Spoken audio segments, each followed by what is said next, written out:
Mine really is just.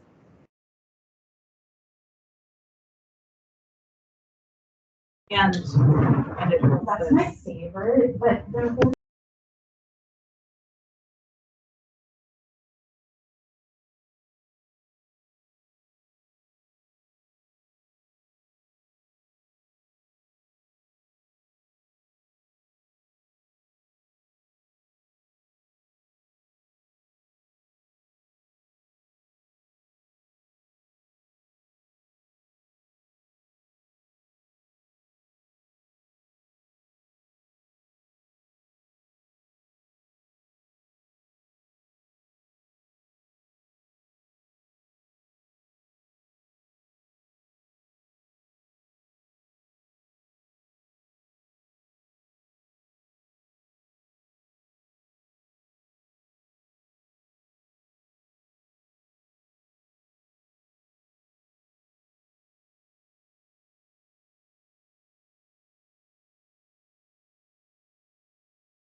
There's no order to this meeting, correct? I mean, You're not muted. what is there? Like, I'm allowed to discuss, it's basically a round table discussion, you know, I did a nap today. I am not firing on all the quarter. It's about late.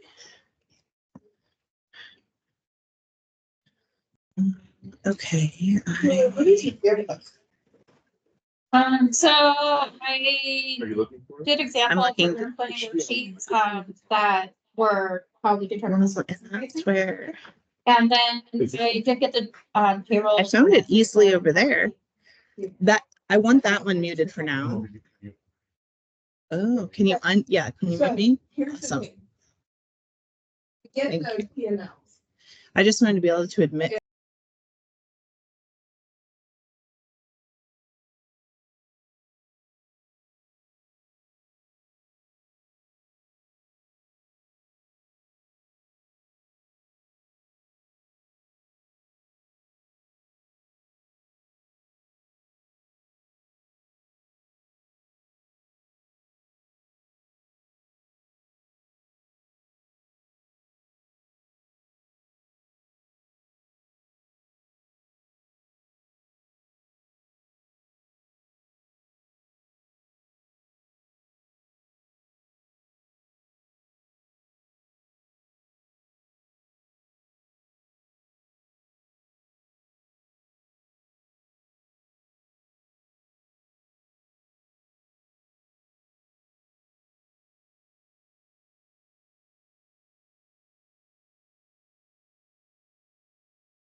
being state related or, you know.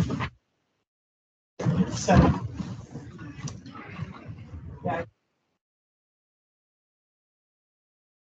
This special meeting, workshop of North Whitby Pool Park and Recreation District Board of Commissioners is called to order at 6 p.m.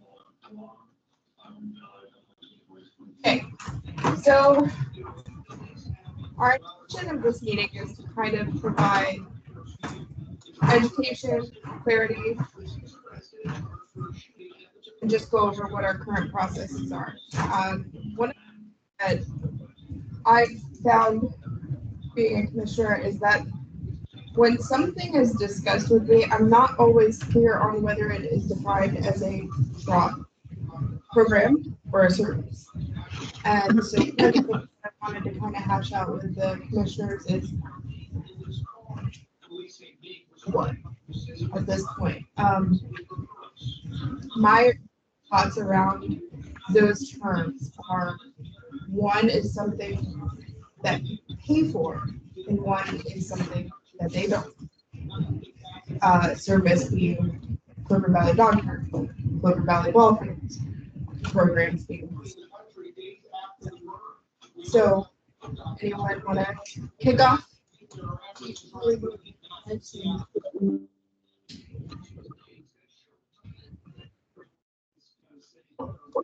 I think that historically, most items here utilizing an instructor have there was a lot of discussion about lap swim and open swim. Are those programs, are those activities, are those services? And in the past, commissioners did not want to consider lap swim, especially being part of the program, because then it would have to meet the same thresholds and constraints as a and expectations, and because lap swim is lightly attended for so many hours a day, the price would skyrocket. So those items, the lap swim and open swim in particular, were kind of looked as activities that a pool would typically offer. So they're kind of in their no man's land area, I guess. And then there has also previously been a conversation of something can be a program and a service both. Swim lessons, I think, are a really good example of that, because we're providing the service of teaching life-saving skills to children and adults, but it is also a program. And in the research that I've done over the last couple of years, I have found organizations that will have a tiered cost recovery approach that they use. Something like swim lessons would have a lower level of cost recovery than something like master swimming or water aerobics. Water aerobics might be something that would fall kind of in the middle, because yes, it serves a health benefit for adults and especially active older adults, but it's also not a life-saving skill the way that swim lessons would be. So, okay, so some, I guess, clarity is needed. So I know three of us come strictly from day-to-day business operations kind of sense. So are we going to classify or define these as the financial inputs or what the end results are? Because, I mean, you could argue that anything we provide is a service because it's the end results. But the financial input versus output, we can't really lump them all together like that. You did bring up a good point, maybe having a third class that's on its own pricing structure. But I don't know. Well, and if Jane can jump in, because I know that in the past when we were discussing how all of that looked in programs and services, was it, I'm only remembering Chris Nunes, and I remember he had some thoughts on it at the time, but you spoke with him much more than I did. So Chris Nunes is kind of our mothership, so to speak. He's got a doctorate. He teaches revenue management across the country for National Recreation and Park Administration. I took his class years ago. He's also a mentor of mine. And it's really up to a board to decide what their criteria is for services and what their criteria is for programs. And then it's up to them to also decide how they are going to subsidize, if any, or if not at all, and what those rates are. So you could have some certain services typically are based on a need versus a want, where a program is usually based on a want versus a need. So day camp, for instance, right? There's so little day camp availability that day camp a lot of times is considered a service because it's all day, it runs the gamut of a work day, where a program typically only lasts 1 to 2 hours, right? A couple times a week. But it's really up to each individual board to define that for themselves and to move forward from there and how they structure it. I've been at, so like if you look at Highlands Range, Colorado, once upon a time, and I don't know if this is still their cost recovery, but their cost recovery included 20% on top of every single profit that they had, because that 20% went directly back into their facilities. But then you looked at like the city of Fort Morgan at one point, all the programs cost the same amount of money, $35, and they didn't do things like day camp and after school programs because those are services and they wanted to focus on programs. Then you look at like when I was at the city of Monte Vista, there were some programs that the cost recovery was different on versus other, even within the athletic portion of the programs, if that makes sense. So we typically subsidize football much more than we subsidize basketball because the equipment needs of football was so much more intense, and most of that community was poverty stricken by Colorado Department of Education. That service area was considered poverty stricken. So they said, we're going to hang on to this and we're going to purchase all those uniforms and dole them out as needed per year. And so that's how they subsidized it more. But it's really up to the individual board of each organization. One of the things when I first got here, the board said is that they weren't really interested in looking at and I don't know if interested, I think interest is the wrong word, but we weren't going enough for them to decide on what that cost recovery should be. But their goal, what they had said to us, just make money or break even or have a little bit of profit, right? Break even or a little bit. And that was the goal from the get-go. And so then I think when the program committee started, that's when they really started looking and trying to decide on a case-by-case basis what was a program and what was a service. So when we first started day camp, we started it on a grant. And so everybody came for free just to get people interested because we had the capacity to do that. And then as the program's grown, the program committee considered that a service and not a program versus the basketball program, which is a program because it runs for, a short amount of time, a couple hours a week. But hopefully that answers your question. I feel like a follow-up on that. Yes, sir. So on those programs that you mentioned, how does their budget makeup relate to that?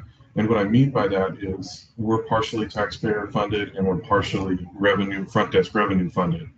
So do they have a similar balance that we have in those jurisdictions that you mentioned? So the board decided that in terms of revenue and expenses, that everything outside of the administration costs were to not be subsidized by the levy. It had to pay for itself. Okay. And so because the administration, like my salary, her salary, were already being paid whether the recreation programs existed or not, those were counted as part of the lap lane fee that the board assessed before I got here. And so initially that lap lane fee was $17. And so then we were supposed to, and there's been some change to it of how we're supposed to apply that lap lane fee.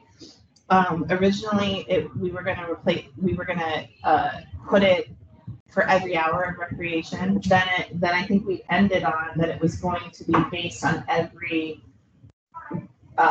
game time, if that makes sense. So like if you have practices, we didn't assess a practice time or a levy lane fee to that practice time because we got the school for free, right, through the IGA.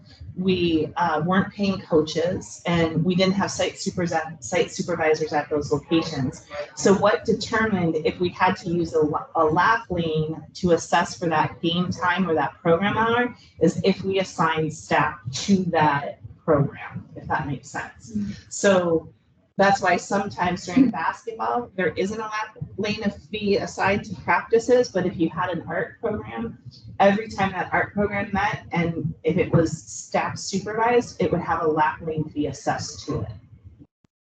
And our current lap lane is 34, correct? No.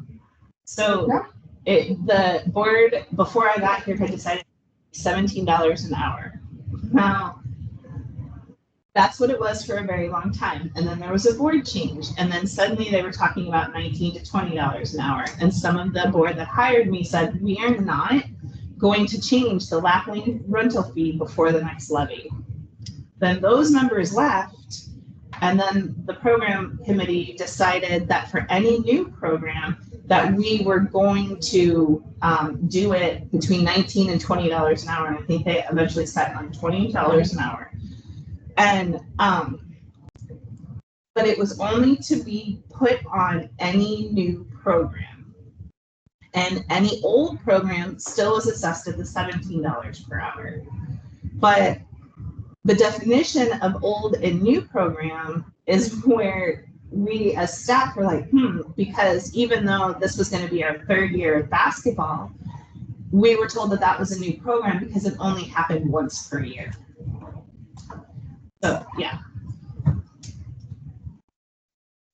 Also, That doesn't make sense to me. if I can interject on the $17 versus the 20 versus the 34 you're thinking of, I think your 34 you're thinking of maybe from when Commissioner McCaslin figured out what a lane operating hour was. And Yes, I think that was the 34. okay.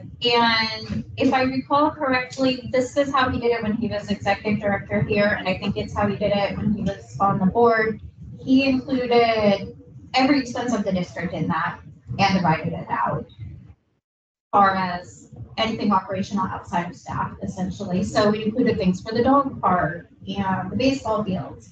And I know that in the past, there were people that did not like that. They did not think those should be included. So to even calculate that fee, that probably needs to be a board conversation for you guys at some point to decide how we determine what that lane hour charge should be. And, but operation costs are operation costs.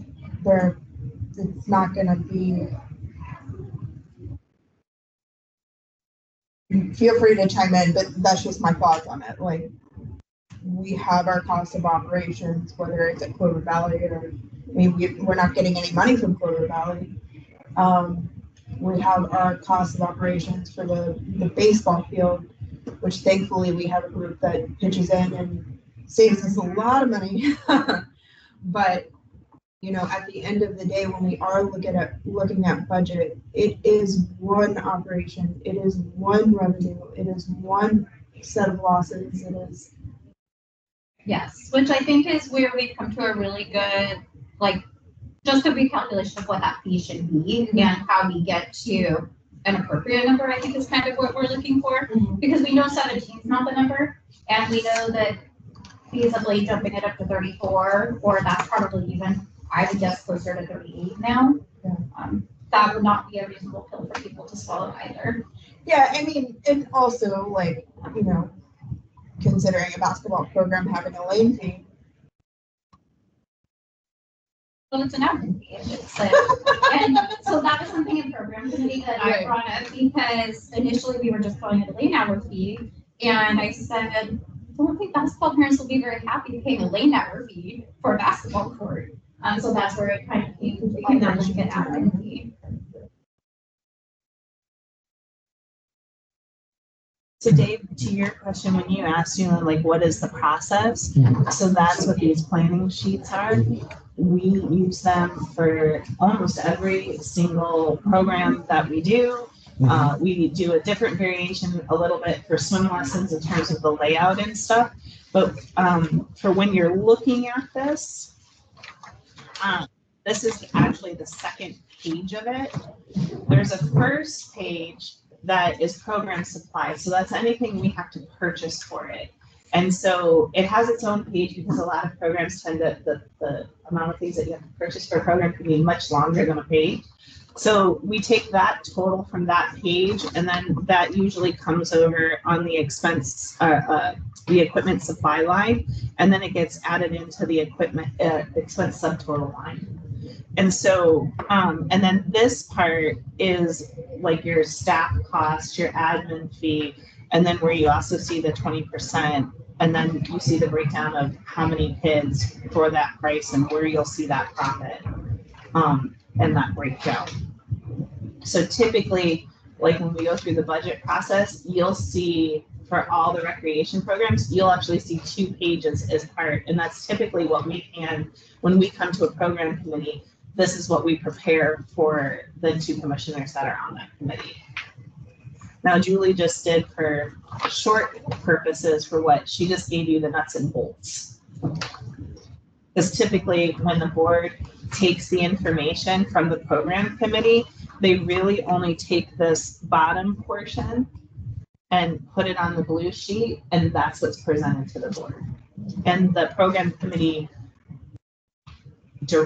commissioners are the ones that make the presentation to the board. And on this, so this is just a single class, 8 lessons, 8 30-minute lessons. So it does not include any equipment supply expenses for, you know, their pool noodles, their toys, their instructional aids for lessons. It also does not include anything towards staff training or certifications. And typically when we're looking at the program as a whole, we incorporate that all in, but trying to get the price breakdown for what we need the fee to be per class, I just pulled that all out. This also lists 4 participants per class. Sometimes our preschool classes, we've limited that, especially the preschool ones where they're really tiny. The instructor, most of our classes though usually have 6 kids per class. So that, in my mind, that was helping give that buffer to cover the training and equipment. We had we do have a way that we train where we pay for that instructor training, and they have to stay with us for a year, or they have to pay us back for that instructor training. And so, and we don't train in-house because of the requirements of American Red Cross. Before you're allowed to be a trainer, we don't have anybody at that level yet that can do that. So that's why we contracted in. Anything else on the actual defining of versus services?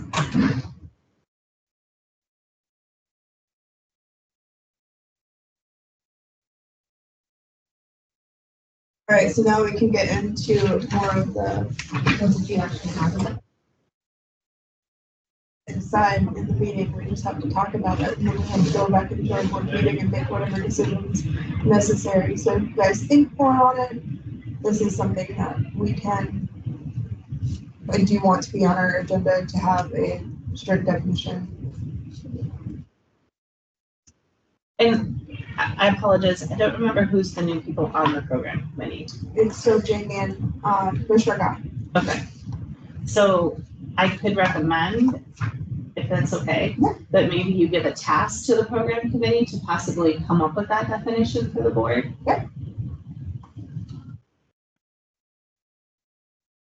Yeah. Good. You're okay with that while you're on vacation? Yes. I just want to be sure. All right, so group pricing determination.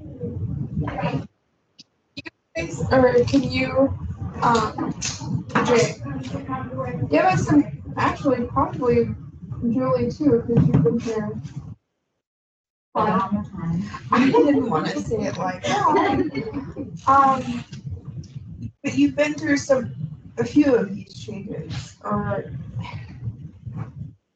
What was the philosophy? We did group pricing in the past, correct? Yes. When did that stop? And we reopened after the levy failure. Okay. And what was the And both sides of the argument, that do you recall? A specific argument about it. I think it was just we're just reopening and getting going. And it took a while for things like the school to come back into lessons. And I think it was just that this is where we're at. I don't think it was a specific conversation. Okay. In your opinion, are our financials sitting in a place where we could entertain these feasibly? Calculations, I think it's a worthy conversation to look at and consider offering some of the ways that we were able to help the community programs, especially with the benefit of, and Commissioner Guy, I know you had an exact number for what we would lose if we lost the school lesson portion. Just based on the numbers, I think we 11,200. It's not, we don't really offset much because we're still going to pay the employees. They're still going to be here. It's still going to get chlorinated. That as a whole, you could discount that down similarly to what we had before, and it would not adversely affect our financial position for the lesson program. And I think, in the past, we had discounts if kids qualified for free or reduced lunch, families that didn't have school age kids yet, but if they qualified for EBT assistance. That helped bring more families in more consistently. So I think it actually was generating additional through that. Without running test calculations, it's hard for me to say, oh yes, 100%. But I think those things were helpful. And we also at that time had a multi-child discount for families that had multiple children. And it was very nominal. It was 10% if they had a second child. Things like the free and reduced lunch programs, if we decide to do so. I would recommend that you do it as a tiered program and not on an individual basis.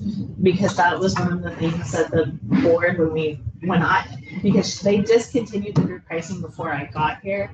But then after we started reopening after COVID, they started looking at it and decided that because so many different groups were getting different rates and getting different deals, that's why they were like, this is what put us in the financial position that we were in before. We're not going to treat any group differently. And that was kind of their stance moving forward because when I got here, we only had $100,000 in maintenance and operation, and we only had, I think, $41,000 in reserve. And now we're up to 250 in reserve, about 600 as of the last treasury report in maintenance and operations. So financially, we're doing much better now than we were when they made that decision 4 years ago.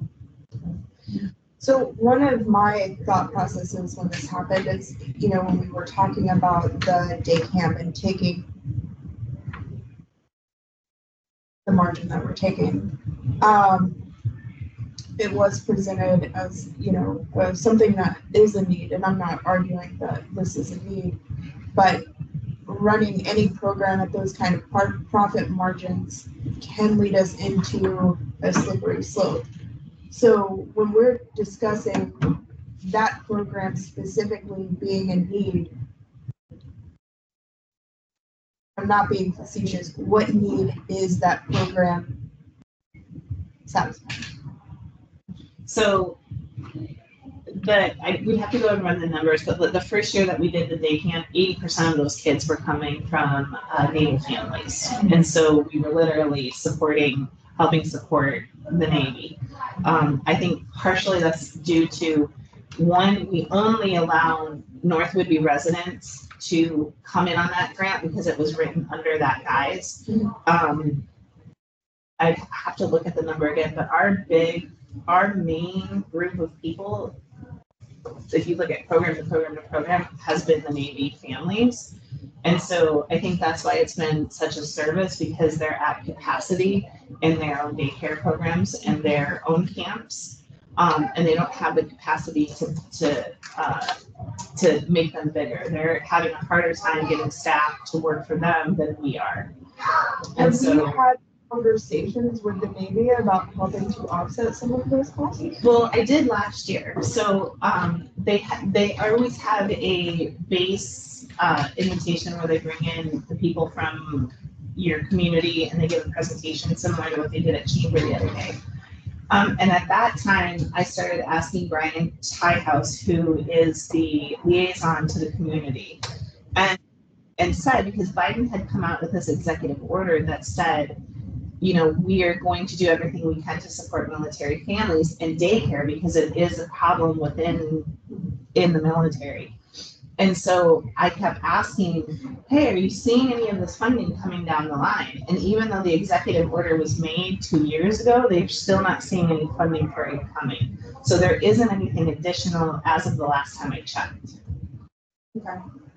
So, I mean, one of my things when we were going back and forth on the profit margin and what we charge families, it was, you know, families can't afford this. And I personally voted against it because of what the cost was. But this isn't a program for low-income families at all. There's your low-income families that you see in the community aren't participating in this yet. So that's why I feel like we just really need to review when we're talking about needs and services and these profit margins, like even on these sheets that you presented us, and I know there's swim lessons, or not just swim lessons, but the packet is swim lessons. We're looking at programs that cost in the 400s with a $17 profit. If we continue doing those kind of margins, see any growth. It's actually not $17 though, because it's the profits in here twice. If I'm reading this correctly, we're actually looking at $86. Yes, because the 20% markup is We have a included. 20% market plus a $17 profit, right? Yes. Is that correct? Plus, you're also looking at most classes actually would run with 6 That was the students, question I not was gonna ask. This Sorry. is based on 4, and Yes. if there was 6, then. And if we run with that's 6, then that correct, too. brings our revenue up, but it doesn't change the expenses? It does not. Typically, so, and I put it in as 4 because Yeah. typically that's what we try to put the minimum number of students. Occasionally, if we have a class that only has 3 register, we'll go ahead and run it if most of the other classes are full with 6. And some of the higher level classes, even we're pushing to 8 students now. Instructors gain experience on those higher levels, we can add If that extra cost and meetings. admin fees don't go up. Those do not go. So really, a realistic cost would be closer to the 108, not the 112. The 112 was set at some point, but the realistic cost is better suited at 108 if we're following Yes. the plan. And it's also important to note, I think that Commissioner McCaslin, when he was on the board, instructed us to calculate everything based on the highest possible wage for instructors and staff. Yeah. And so if you look at this, it has a lifeguard at 2006 because that's our head guard's current rate. It has an instructor in 1968, but in reality, most of our instructors are more in the 1750 range. Right. So I think he's probably on track with that Yes, because then you're not gonna yes. under budget yourself. no, to ensure that you're breaking even or generating revenue, this is actually how I learned to do it. But it's worth noting in there that the reality is gonna lie in the middle somewhere. So cutting out, if I'm reading this correctly, cutting out the 20% is where we get to $90, right? Did I? Yes. Yeah. It would have been a $10 increase per session from the previous rate.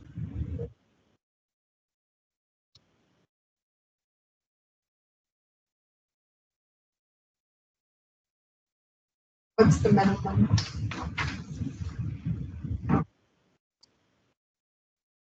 So you won't run it unless there's 4. So, like I was just explaining earlier, if we have the bulk of the classes that have 4, 6. Right. And then we have maybe 1 or 2 that have 3. The session would still break even or generate revenue, so we'll go ahead and let it run that way. You can take the families at the last minute.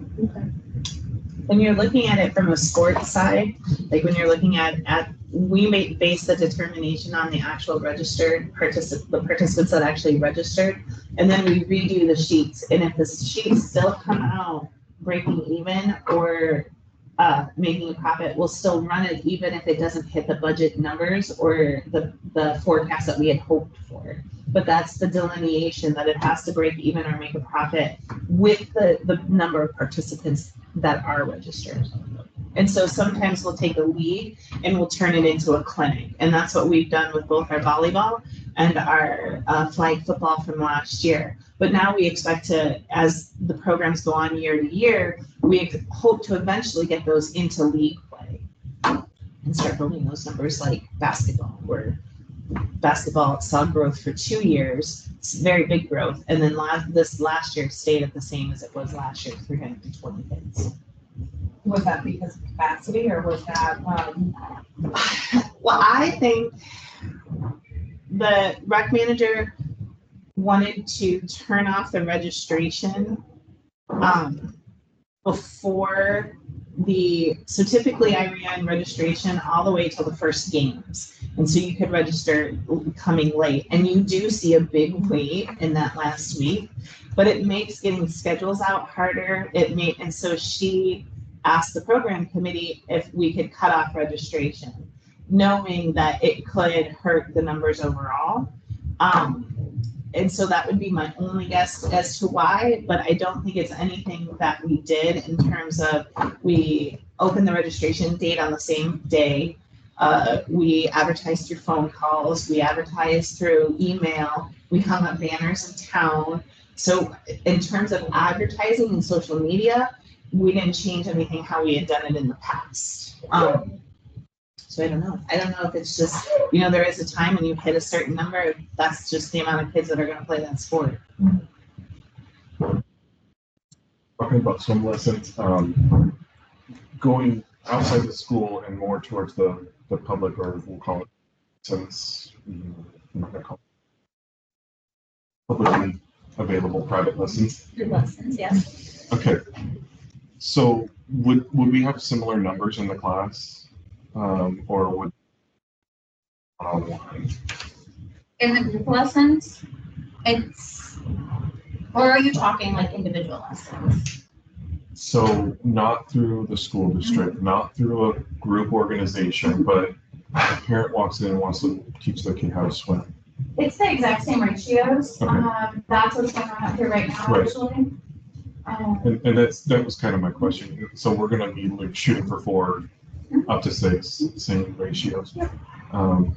Just my thoughts on that is that comments to be that I'm thinking that we should lower the price on all of them because the district does need to make the money somewhere in those publicly available private lessons, as I think that's. But maybe when we're talking about school or a large significant group with guaranteed year-over-year income, that's maybe where we can find some profit on those. yeah, and I think, so in my personal opinion, that's the difference between like what programs are and what Right. services are. I would So agree with that. we're providing a service to the schools and to come and get swim lessons, and it's during the school day, and it's, part of the service delivery, which is allowed through our kind of, our gain of public funding through the levy, right? Right. And then any other group, so, for instance, I homeschooled my kids for 2 years, and our homeschool group did swim lessons, and we came in at like the normal group rate for swim lessons with no like pricing, but we still were able to make that group before. We paid $112 a week or whatever it was, and so I think in that vein, then the pricing structure would make sense. And in the past, We did homeschool lessons through Home Connection. They did get the school district group lesson rate at that time. And I think as we're going forward and we're going to define what a program and a service is, we can use a lot of that language. Because I like the delineation of that. Okay, if it's a service, as we define it, and that service as defined can be based on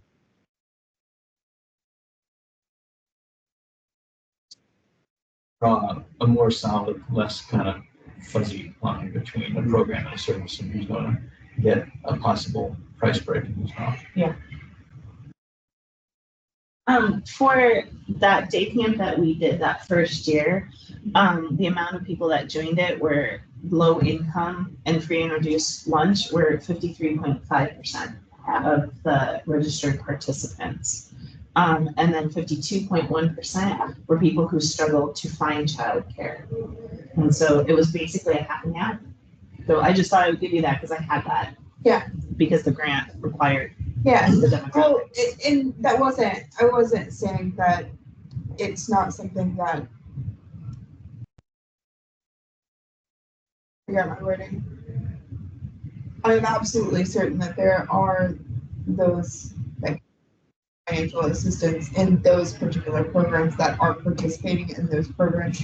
And I would venture to say that a lot of those that are biting the bullet and participating, even though it's not inexpensive, they do get a lot for their money, but it's not inexpensive by any means. Just kind of looking at, I do believe that a lot of the reason that they are participating is because option B is that there's a lack of childcare also. So It's still a need that needs fulfilled. yeah, tying hands and so I did want to kind of start to revisit that free and reduced lunch for those kinds of programs as well. But just from a mathematical and a budget sense, the profit margin for that is terrifying in a sense of not that we aren't going to be making money off of it, but there is such a low threshold for failure for that whole program goes into the red. And by low threshold, I mean one person. So we've got to find some sort of balance, some sort of, surely there's some programs that we can engage with to try to get some of this offset. Surely there's. So we did, last summer, we did reach out to Whidbey Community Foundation. And for a grant, they said no. We did reach out to Rotary. They said they actually didn't even reply for a meeting. But we did reach out with Big Brothers Big Sisters through the Dino program and got a lot of kids that came in where the Dino program paid for their fee. And then we also got quite a bit of, well, not for this program, more for basketball, but we did get a couple kids through the High Ice Scholarship Program through Island County as well. So where we can partner and collaborate, we try to. I also tried to get a grant through the kind of the granting funding for the state comes through Recreation Conservation, which is the state, and they have a program called No Child Left Behind. And we scored about mid-grade in it. What hurt us the most is a lot of this funding comes from state parks. And so they want to see that day camp programming in the state park. So you don't have to have your whole program in there, but your program has to somehow be using a state park at least, a couple times during it. And we could not figure out transportation because the school district cannot provide it because there's a state law about if there is a public company that can provide it, but then the public company that's on island said, oh, you'll never be able to afford us. And so then we started looking at, okay, well, are we going to buy a bus? And it's something that we could do down the future. But then we had some commissioners that didn't want us doing field trips or putting kids on buses in terms of that. We owned it. So we like exponentially increases. Well, but if you look at day camps across the country, it's part of the norm. It's part of the, I did, when I was a day camp manager, I had a field trip every single Friday. It was automatic. That's pretty standard in day camp. But that's not what the board wanted, so we looked at another version of using bus stops and going group by group, which then kind of put the whole town at the kids' hands, right? It was teaching them how to use public transportation. It was getting them out and walking. It was fulfilling a bunch of other goals of the camp versus just getting us, but there was no stop to any of the state parks close to us in the time frame that we do it between 9 and 1.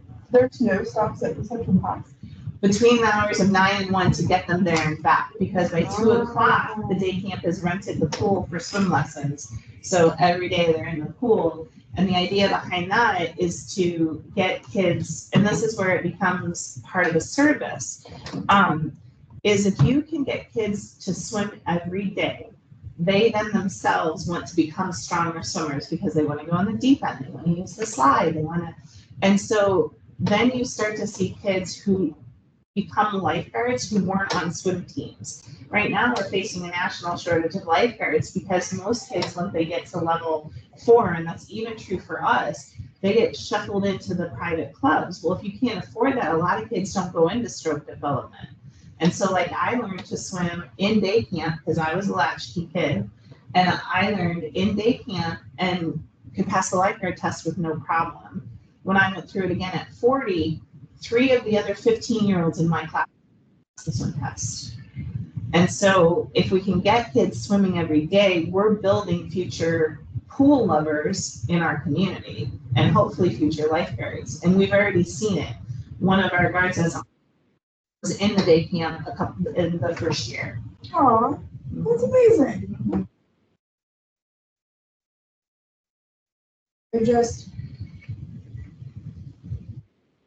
Our financials and trying to plan for the future, trying to get a grasp on the big picture. You know, these one-offs, like, and this isn't a small one-off at all. This camp is a very big deal to our district. We have to start being more mindful where we're going to be intentional about our cut of profitability. Maybe a question for all the financial gurus in the room. I know it's probably impossible, but I'm going to ask it this way anyways. Would it be possible to consider a tiered level approach to pricing? So, you know, what I mean by that is, you know, you have kids that are from families that don't qualify for free and reduced lunch, right? You have kids that qualify for free and reduced lunch, and then you have kids that qualify for reduced lunch, and then you have kids that qualify for free lunch. Is there a way to mathematically lay out a tiered approach to that pricing? So like if you have a kid that has free lunch, you come in at this price weekly, etc. So for swim lessons in the past, that's exactly how it was laid out. If they qualify for free lunch, they got 50% discount. If they qualify for reduced, they got 25% discount. Mm-hmm.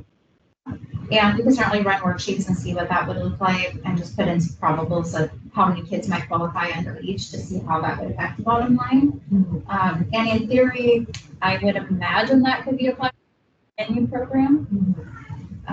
And then our standard for that was they had to provide us the letter they received stating we were entitled to those benefits. We kept it on file for the school year, and then they had to resupply it at the beginning of every school year. So would that extend into the summer? It did. So for like school year 23-24, It would go, we'd have to have it. August. Yeah, we would give them to the end of September to give us the one for the updated year. So they got that little bit.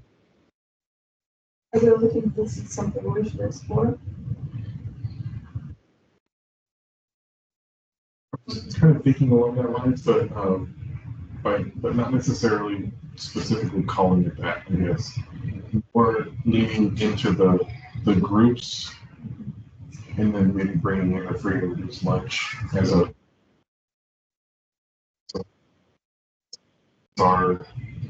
I don't know, service, the thing that's going long term. Yeah. Then we have the free and reduced price, or the reduced tier, and then we have a retail price. Yeah. I totally understand we have to make money somewhere. Yeah, we do. Well, that's what I was saying. I'd like to extend that beyond just like swim lessons. I think that that's a good approach for all program activities, except for maybe in league instances where you're working with the pricing structure of, we volleyball this year, that I've realized that pricing structure is set up differently than in the retail space here too. So I think that, any league sport we probably treat differently, but anything programmatic north of the Pole Park Rec,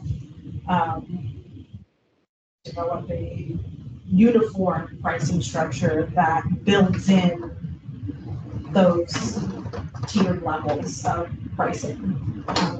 And this is a really good thing to kind of iron out leading into the potential switch of district.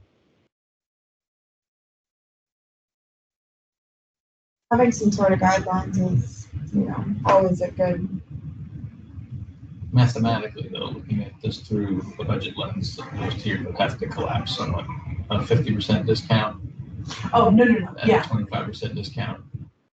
As I was doing some of the math and looking at the group discounts, we went from 80 to 112, $32 increase, which is a flat 40%. So I was looking at settling somewhere around $96, which is a 20% increase. It's a pretty decent discount, still up 20% from where we were, and following specific guidelines. And if we are looking at these numbers at 4 being the minimum, but we're saying that we normally have more than that, then even at that $96 price range, is that I haven't crunched all the numbers precisely, but that still gives us wiggle room where there shouldn't be a lot of sleepless nights worrying about what if a couple of kids don't show up, And we can still say, all right, we're taking your concerns into consideration, and we are going to, under these guidelines, provide this discount. It's not going to be 50%, but it's going to help. Yeah. Yeah, and I just want to make sure that, and lesson learned here, when we are making decisions that impact big groups such as this,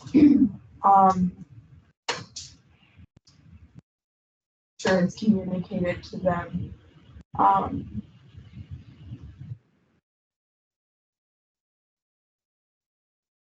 know things there was some shakeup and it didn't get communicated to them, but how can we assure that never happens to our patrons again? Well, that was really kind of a one-off, because literally, Right, but it was a pretty bad one. Well,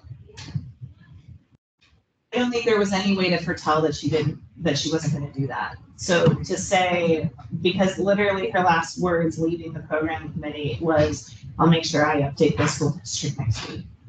So the fact that she didn't, I think was because there wasn't a current class at that time, and by the time they came back for their next class, she had already left. And realistically, we should be having these conversations with them before we set policy. Mm-hmm. They have an ask. We have a counter proposal. We want to talk to them about what's reasonable and is that a way they can, because we can crunch the numbers and say this is where we think this should fall out, and they can say, that's still not going to work. And so then we've done all for naught. Or at Our least revenue's still zero. Yes. Yeah. So Or at least I have. think they need to be part of the conversation before a final increase. Well, they're not going to start till September most likely, right? I mean, everything's set for this year. Probably more like January. I'm not September They the did a fall earliest. session. Yeah. This could be, this doesn't have to be on the next session. Yeah, we have some time to look at it.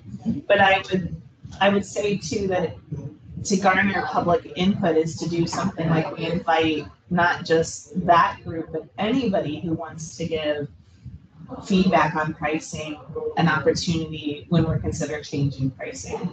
Wait, on a public meeting, we're going to make that available. So if anyone wants to speak. I like that, because you could clearly tell when our last meeting was flooded with concerned parents and teachers and kids. It really had, that one decision really had an impact on a lot. So I think absolutely getting ahead of the curve is definitely the way to go. Opposite end of the spectrum with our patronage for a minute. I think you guys have probably seen it in patron comments and board packets. The silver sneakers and silver fit. Patrons frequently ask us, can you bring us, what would it take to bring this back? And we are forced to offer such a deep discount that previously staff agreed that that's just not feasible. And I've always had this little dream in my heart of, I wish there was a way that we could offer some benefit to anyone that qualified by whatever proposal was determined. Because those active older adults do, many of them are on fixed income and they really would benefit. So I'm just hopeful that as you guys move forward with this process of making these determinations, that we remember those individuals. And a great way to approach that too, especially if we're looking at group pricing, is to partner with somebody like that, Senior Resources, or one of our other entities that work with seniors and say, okay, you amass this amount of people, and then we. Didn't the city buy a, They did. what about a And partnership with them? so we can rent it from them if we want to. Their capacity, I think, is only like 16 now. So when typically when I've done field trips in the past, I take the whole camp at once because you tend to get group discounts for that. And so like it's like a day at the Cubs, right? We priced out Seattle Mariners tickets, right? You really get the big savings because what you try to do is you try to bring the field trip cost to $5 per person. I think is generally the rule. Yeah. Washington's a little bit more expensive, so I think we had said it that first year at $7. But so that's what we were looking for, a 72 passenger, because that would have fit all of the kids, the 60 kids, plus all the counselors, plus leave a little bit of room for like kids who brought their lunches and weren't gonna buy. You can have a cooler on the bus. And A question about that. Would we already be covered, or would we be looking at additional insurance costs? so that you're not the first commissioner. Our biggest liability is right there. Okay. So no. We're good. Yeah. Well, and So- that's what I was trying to imply, I guess, with the, risk increasing exponentially. I thought insurance would go up because we're talking about putting 60 kids on the road where, No, because you can't control the outside factors, right? well, there's such a low bus traffic, I think is one of the reasons. But when, initially I would ask our broker about it and he'd be like, are you kidding me? That's your, because he typically sits on that couch and he goes, that's your biggest liability. The big, huge jump that we did see in insurance came from all the cyber attacks. So we saw a significant jump there because once upon a time that used to be included with the coverage. And now it's a separate add-on to the policy and we don't have a way around it. The other big jump that we saw for insurance in terms of was the California fires really affected us. So those in the last 4 years is what attributed to our insurance going from about 96,000 a year to I think 124,000 for this year, somewhere around there.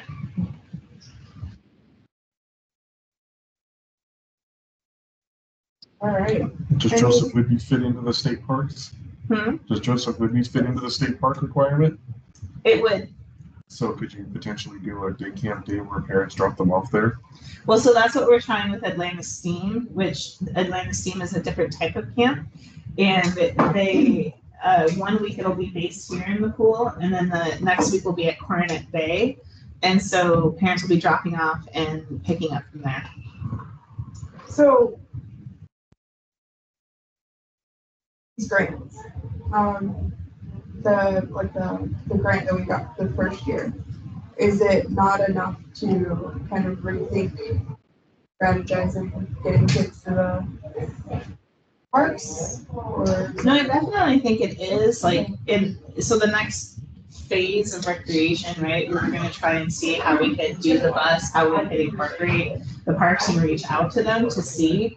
I know in Colorado it was really difficult to do programming in parks, but Washington really wants to get people into the state parks. And so it seems to me that they're more lenient. Another way that we could get more funding, but is a way more difficult route, is to partner with Department of Human Services they essentially pay for childcare for people, and then we could be as a service provider, as an authorized service provider. That'll be the state. Business. oh, okay. The problem with that is the requirements for it are so difficult that when I first sought out to do it, I was told day camps are immune from it. So day camps don't have to be certified, but you can't collect funding for it. Like we don't have to be licensed. But and they did that because otherwise day camps couldn't exist in Washington because of the requirements that the Department of Children and Families put on for like sanitizing just could not be met at a playground. Right. And a lot of day camps are run off of playgrounds. So the state decided to exempt day camps from the licensing requirement. But it is one of the ways that I looked at trying to garner some of that funding. For the SEEP grant, when it came out that we first got, it covered everything. A lot of times grants don't cover administrative costs, and this one covered everything. So like it bought the dog alcohol pit, that's how it went. Had I realized how much, because I had written transportation into the grant, and so that's why we got 250,000, but we only ended up using about 73,000 of the grant, and it was fully reimbursed. But one of the commissioners had said to me at the time, well, I don't even consider grants because it's a wash. You spend the money and you don't, you spend the money, you're just replacing it. And I said, well, no, not actually, because I charge the day camp for the hour they use the pool for swim lessons. We charge each day camper is built into the price, their entry into open swim. So we actually made money on open swim and rentals because we built that price into it. But when the bus providers couldn't offer transportation at the cost we could, had I known that ahead of time, I might have just bought the bus at the time. But I didn't have enough time to go back and rework the grant before we had to submit to get reimbursed, if that makes sense. The grant has not been offered yet. What is the cost or a roundabout ballpark cost for us running a bus at that level? And is it something that we could entertain? Probably not this summer, but next summer, if we were going to try to do the grant. Well, see, for the public company that's on, they have the two buses that they could do something like $74 an hour.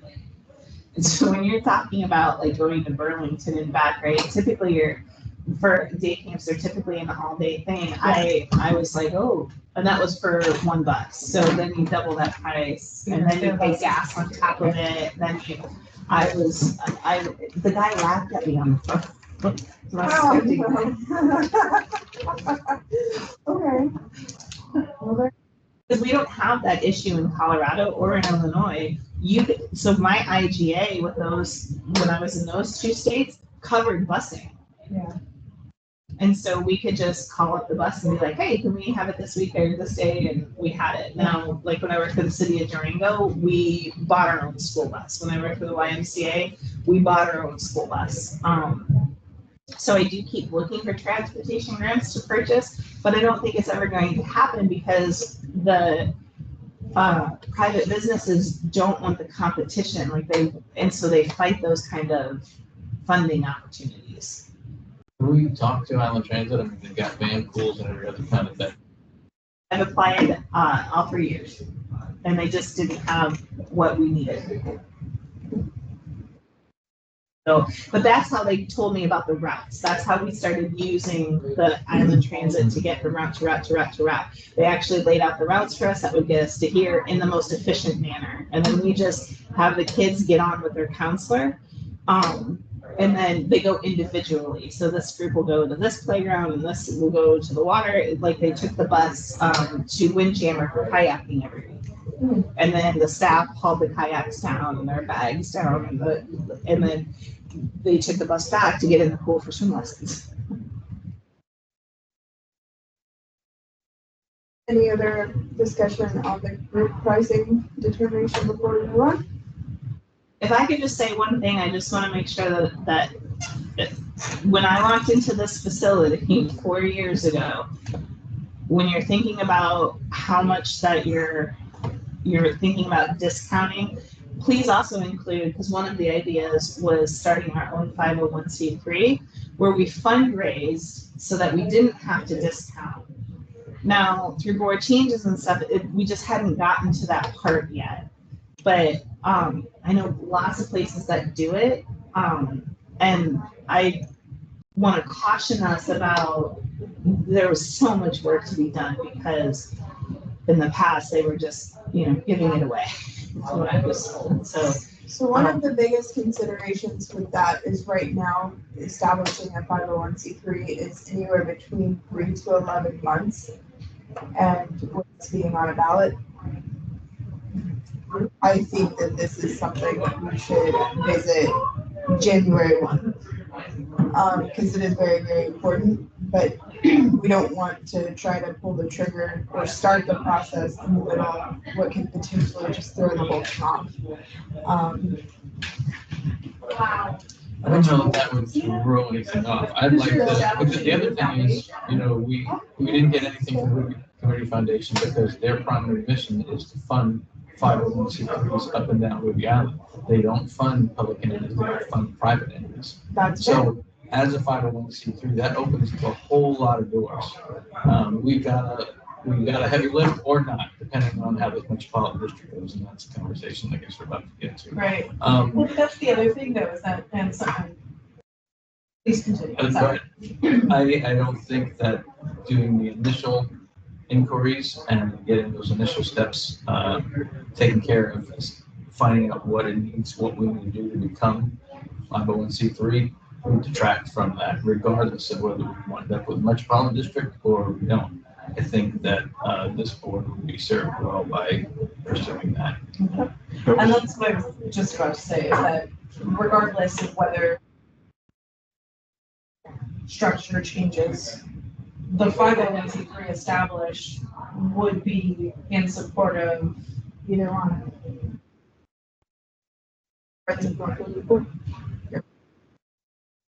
Sure. That wouldn't be board managed though, right? It'd be a separate. That would be a separate entity that has its own board.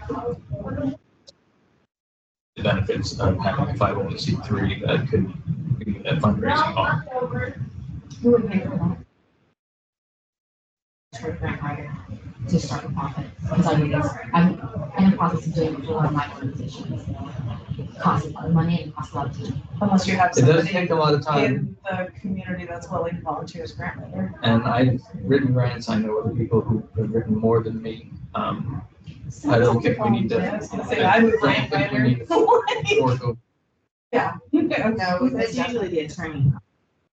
You have the attorney doing it, that's usually where you see the big numbers coming out of, so you're paying an attorney to do all that work. Women Community Foundation also has a lot of grant writing. And them too. I was on the Working Community Foundation for a I was while. about to say, wasn't it? But there's also a couple that I know also started nonprofits that are in the process that we can also probably. And their whole mission, the Working Community Foundation, is to build. That has extended to nonprofits that have wanted to start up, and they've given them some significant guidance. So with that being said, currently I am iffy about external workings. How can we make sure, how could kickstart this to make sure it is in line with the mission of this organization and this board. In such a way that they are providing scholarships to specific individuals. That could be our funding for our free and reduced lunch, basically. And it would be, the argument can be made quite easily that it's expanding access. I mean, that's one of our big pushes is we want to expand access.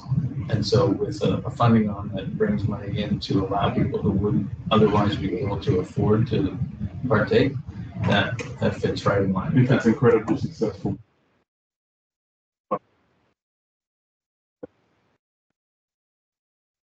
And it's all about the kids. I did talk with Midby Community Foundation, Jesse Gunn, who's the executive director. He's still, Yeah. and they could actually be the managing group for the 501c3. There's just an application process. And they will do that for a period of time, but then they will help us transition. So they've done that for a couple other So startups. board managed 501c3 Yeah. that works directly with the board. Well, that sounds like a really good way to go. I think we would need a couple of commissioners to kind of kickstart that off. That's not really our resolution, though. That's more of a group of people kind of to expand. I don't think that's a discussion for this forum. Shouldn't really direct it from this table. Right. During the workshop. Maybe not at all. It should, in my opinion, come from some interested parties that want to take that on. Because then it doesn't look like we're influencing the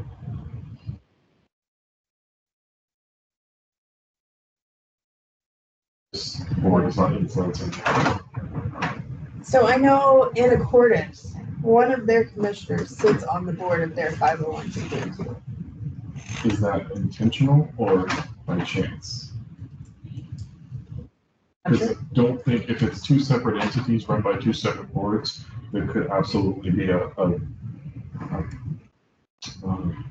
overlap, but one can't make decisions for the other. Because their 501c3 is running their metropolitan lift.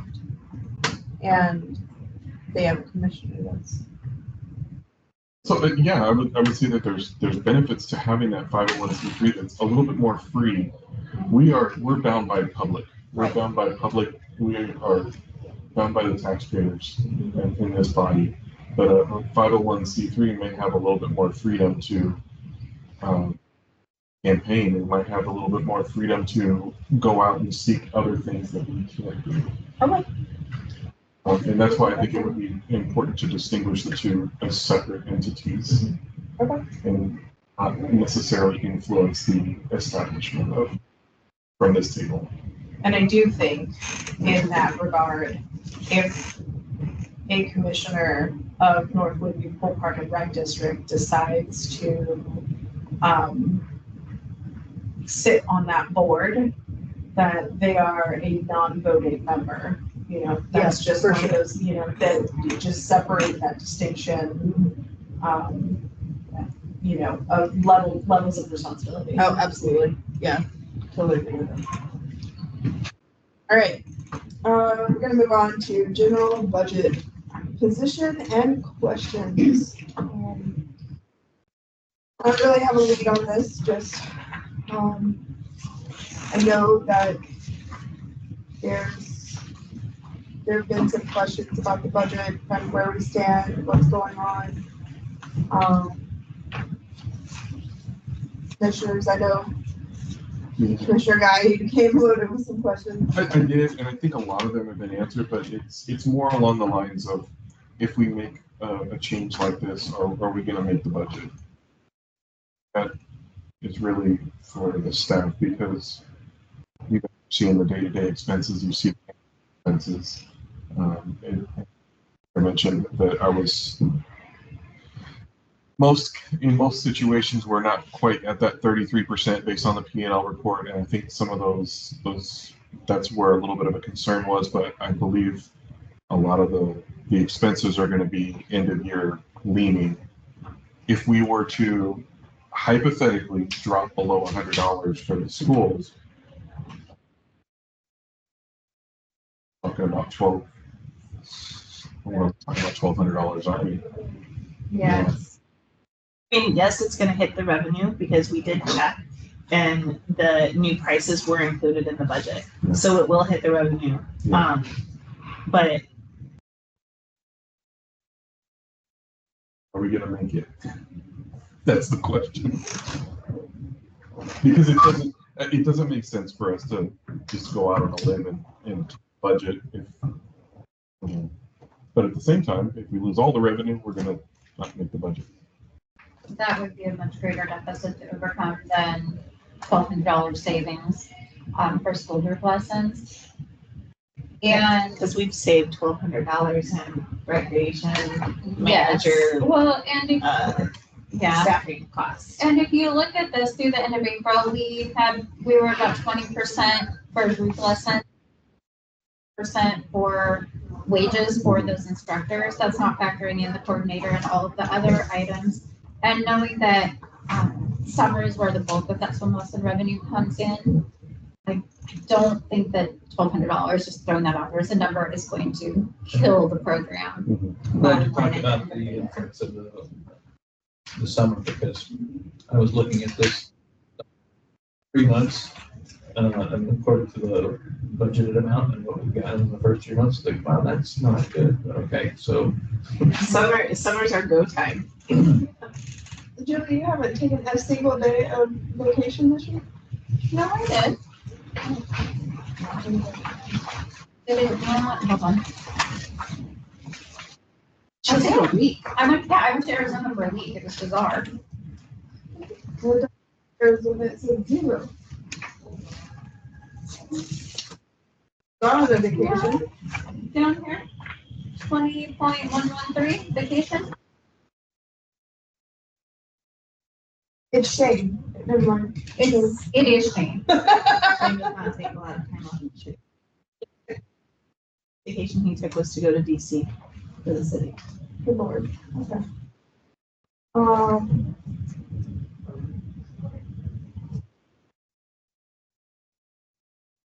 Well, to be honest, I think all my questions kind of got answered in conversation. And So one thing I think I would like to see, because when we go through the budget process at the end of the year, we approve this program and this maintenance expense and this, I would also kind of like to see a timeline of when our anticipation of when these projects are going to be either kickstarted or completed. So we kind of have an idea of when to look for them. so you see a work plan. Yeah. For like capital projects or for programs? Like, for example, I know one of our big budget expenses last year was painting of the pool, and I know we passed one wall. Like, when is that happening? And it's just kind of widespread. Like, when are these things happening? Like, would that be a December thing because it's going to be wet and rainy? So I don't know. I just want to be able to look, kind of be able to anticipate where things are going to be coming in. So then, just to make sure, you want a work plan for the maintenance projects? Correct. Kind of all of our projects, like all of our big budget items that we approve. Okay, so I know the wall was one of them. Shane saved a ton of money on the pumps. So whatever that calculation ended up being. Jet retrofit. Yeah. Yeah. So where did that fall in the budget? I know we saved It just falls under a lot. Yeah, it just falls under the general maintenance line. Yeah. Like $1,000 or something. Oh no, it was a couple hundred after, because he was able to get them printed. And so that wasn't an option when he quoted out the project, 5 years ago, I think he quoted it out, 4 years ago, he quoted it out. And that was going and buying them and having to drill out. And what he was able to do is take one of the ones we had left and literally go get it printed. And that's what I think he got them all for a couple $100. Yeah, it was pretty significant. Yeah. One of the things that I did have a question on is I know you had approved the marketing project for evaluation and analysis with Maggie. Maggie was gone before we were able to do that. What is the plan with that money now? What do we do? What So I don't have a new plan. So that when we amend the budget, we'll probably move that money out of that advertising line. So I think that was about $29,000. But we'll still move ahead, like sponsoring.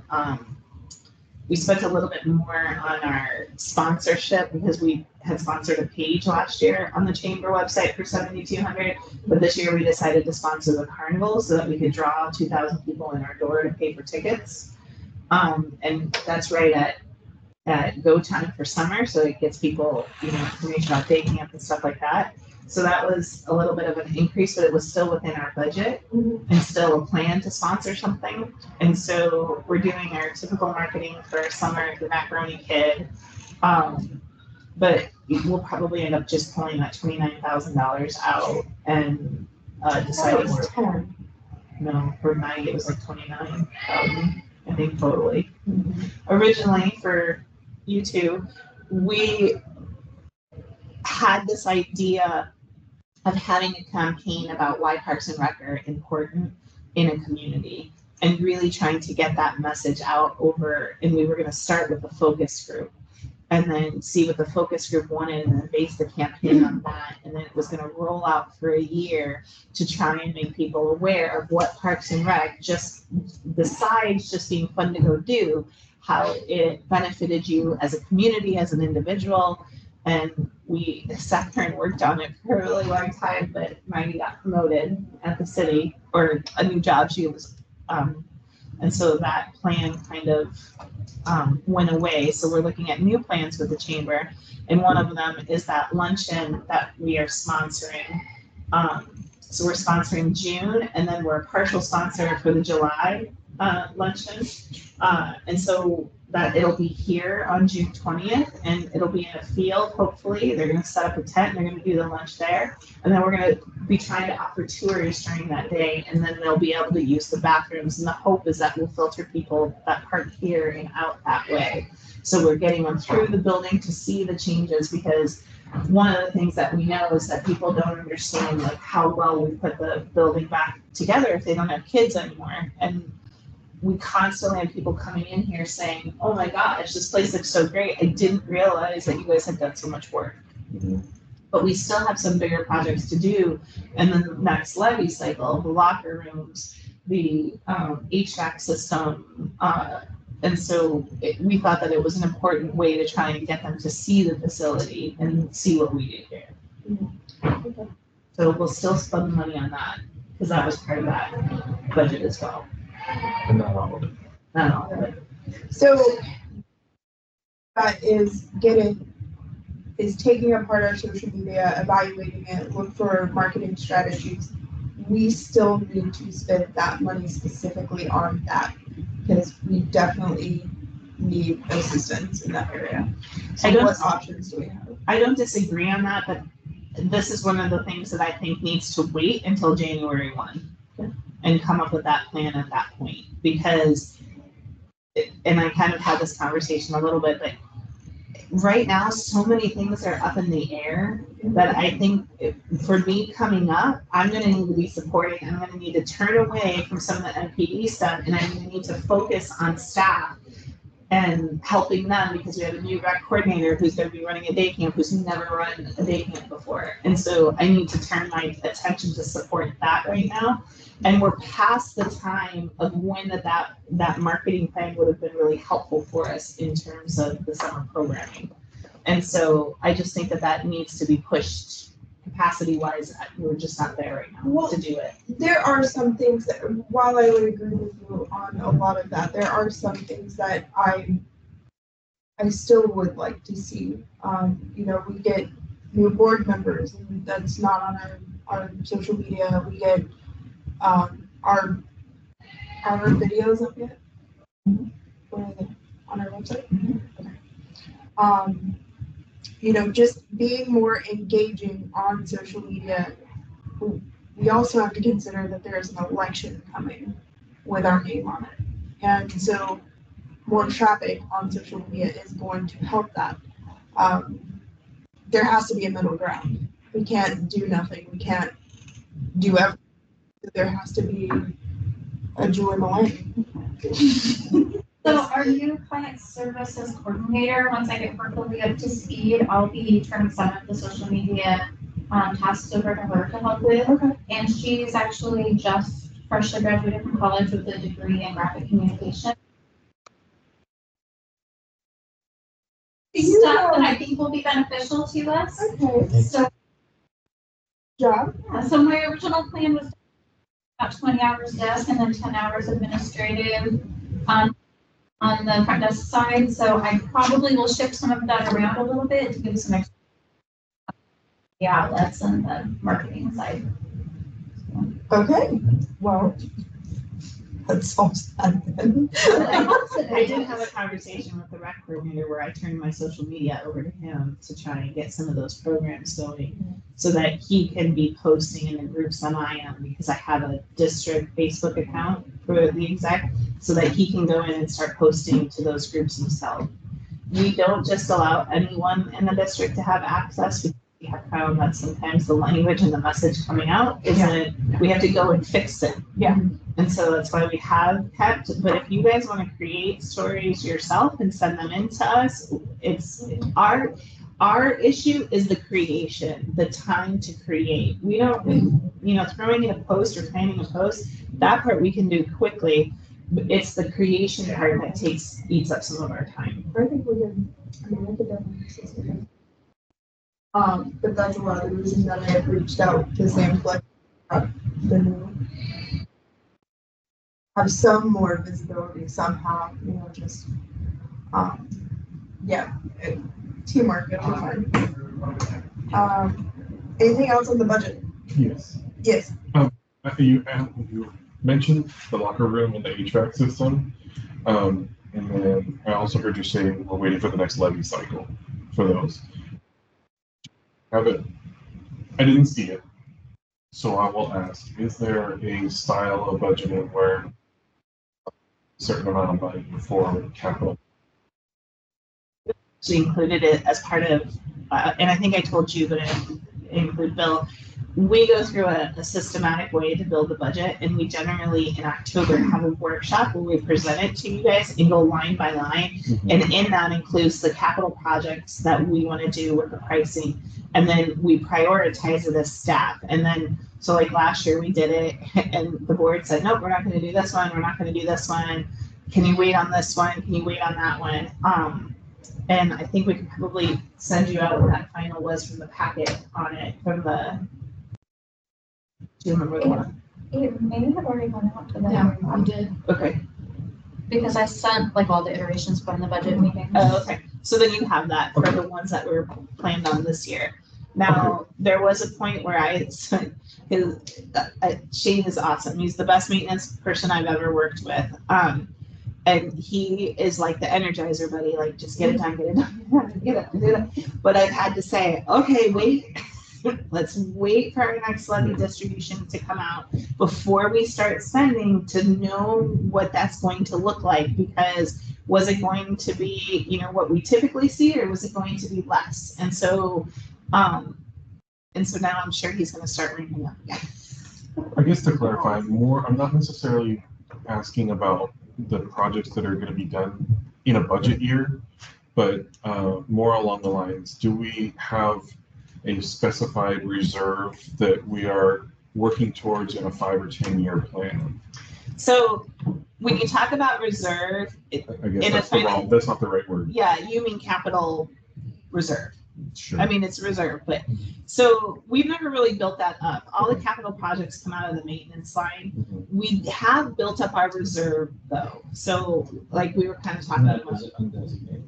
Right, it's undesignated, and I can't pull out more than 10% in less of an emergency without board notification. Right. So when I got here, that's how we were supplementing payroll, was out of the reserve. I think what you're talking about, as president of the homeowner association, we put so much for roof replacement and Yeah. exterior painting, and we had a designated fund that, for long-term Yeah. anticipated projects. Here's the nature of what I'm asking. It's really what he said. We're painting the outside of the building this year, but we know that in 20 years we're going to have to do it again. So that's kind of the way my budgeting mind works. Is are we setting aside enough money to, in the next 20 years, fulfill all of the projects that need to be done?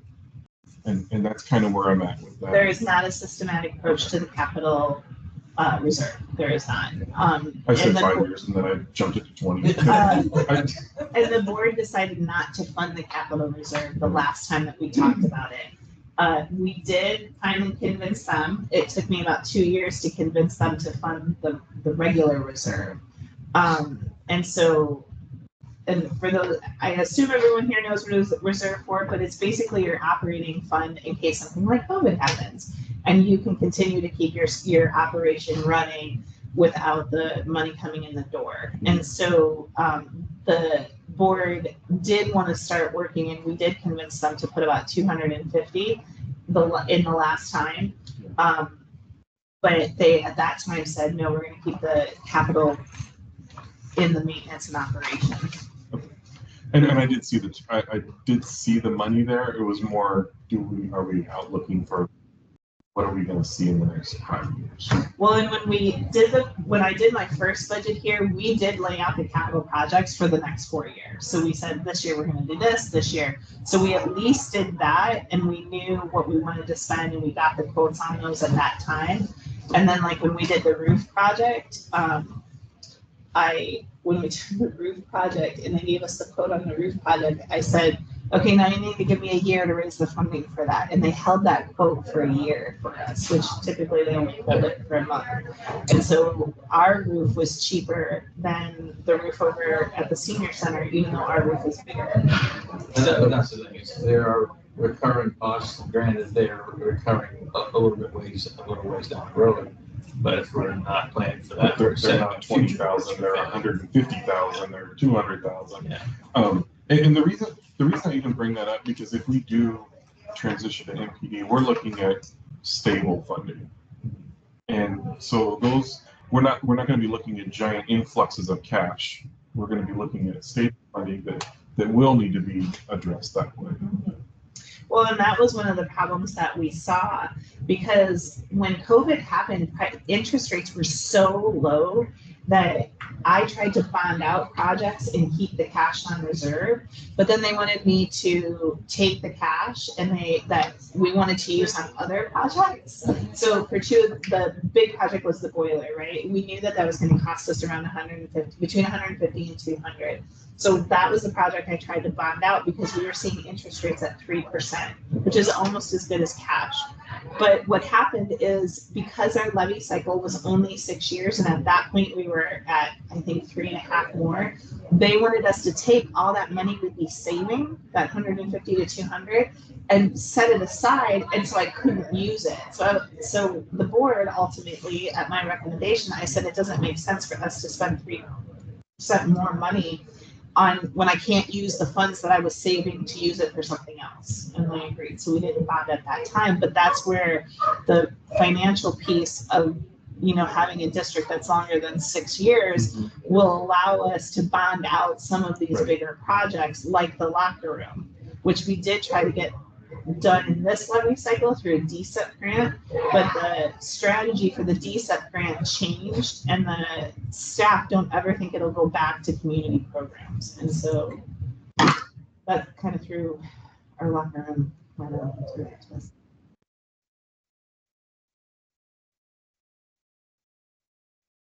Anything else? Sorry, is that too much? No. He's done a lot too much. I do. And her, she wasn't part of our budget meeting.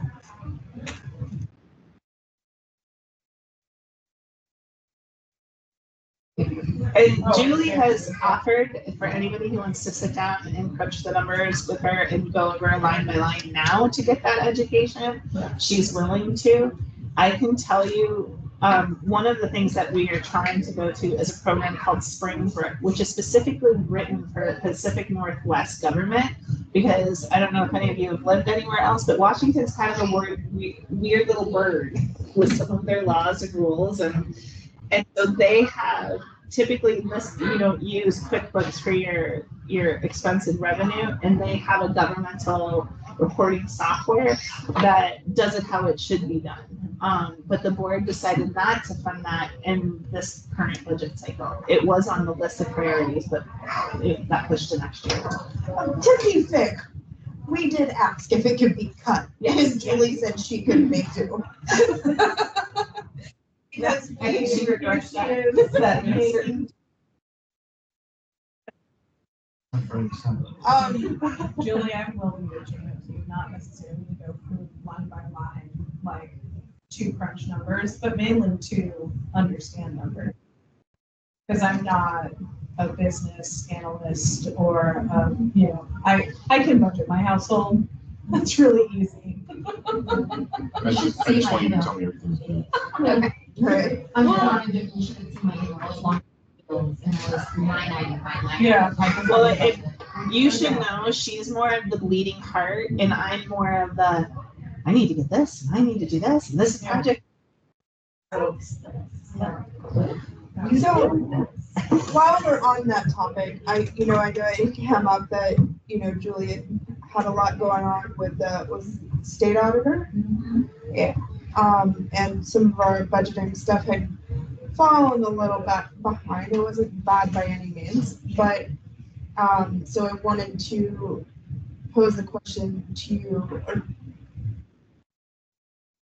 What would help you long term make sure that this is always up to date? I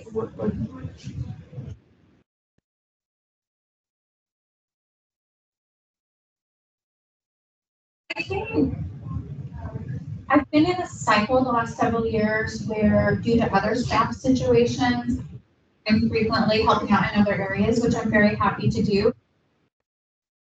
I think having a more stable situation in other departments is helpful.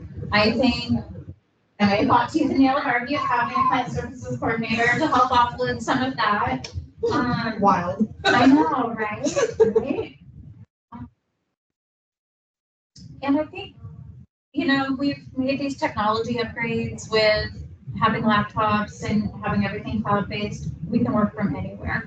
I think a little bit of flexibility to do that, which I believe the board a few months ago kind of left in Jay's hands to decide. And I haven't had that conversation with her, but just practicality, it gets to the end of the day sometimes. And, if I could just go home and have dinner and then work for a couple more hours, where I can be comfortable with a heating pad or, whatever. While I'm, inputting data, just practically speaking, those I think are. So with that said, one thing I do want to be cautious of there is I also don't want you working 18-hour days. I would rather not. I'm the same. So, But I think that we can be flexible with flex time. Yeah. If you want to start earlier, you want to start later, I think that should be built into. We already have great flexibility here for all of the staff. But I know what it's like trying to get something done like that when you're here and people are coming in and out. yeah. When I went back to my work in person, that is literally what I said to my bosses. I said, the only thing I'm accomplishing by being in the office is getting interrupted. Because it just becomes very hard. Jay told me to use the do not disturb button on my phone. And then it at least doesn't ring. Or locked and I ignore the thing. Before I got here, she had never taken a vacation. So I got her to take some vacations. Yes. She doesn't, there are times where we live here, and then there are times now that we're able to step away. So we are seeing a light kind of at the tunnel, and I do feel like our staff is balancing out. But we've been running lean for a long time. And so but it's also allowed us to do some things that I don't think we would have been able to do otherwise in terms of the renovation of the facility, to tell you the truth. Yeah, it's definitely going well, and, just looking at process improvements and how to, just keep the train rolling. But that was one of the directions that the board had given us, is they didn't want staff working from home. But with the, like she said, with the new technology upgrade, we now have that ability to. We just haven't set forward any type of procedure to do that yet. And that's where I mean, I'm of mind if we have the ability, and I'm all for it. If it gives someone the freedom to be able to sit down and focus and make sure that we are always where we need to be, we can, because that's one thing. As I was preparing for this meeting, I was trying to go and get this bit of information, that bit of information all over the place. So just kind of getting that structured there. Commissioners have an idea of where to go to get what, making sure that things are updated all across the board. And however we can assist doing that, I think we should definitely explore those options. Do you guys need any kind of board resolution that gives you the freedom to create those policies, or do you already have that?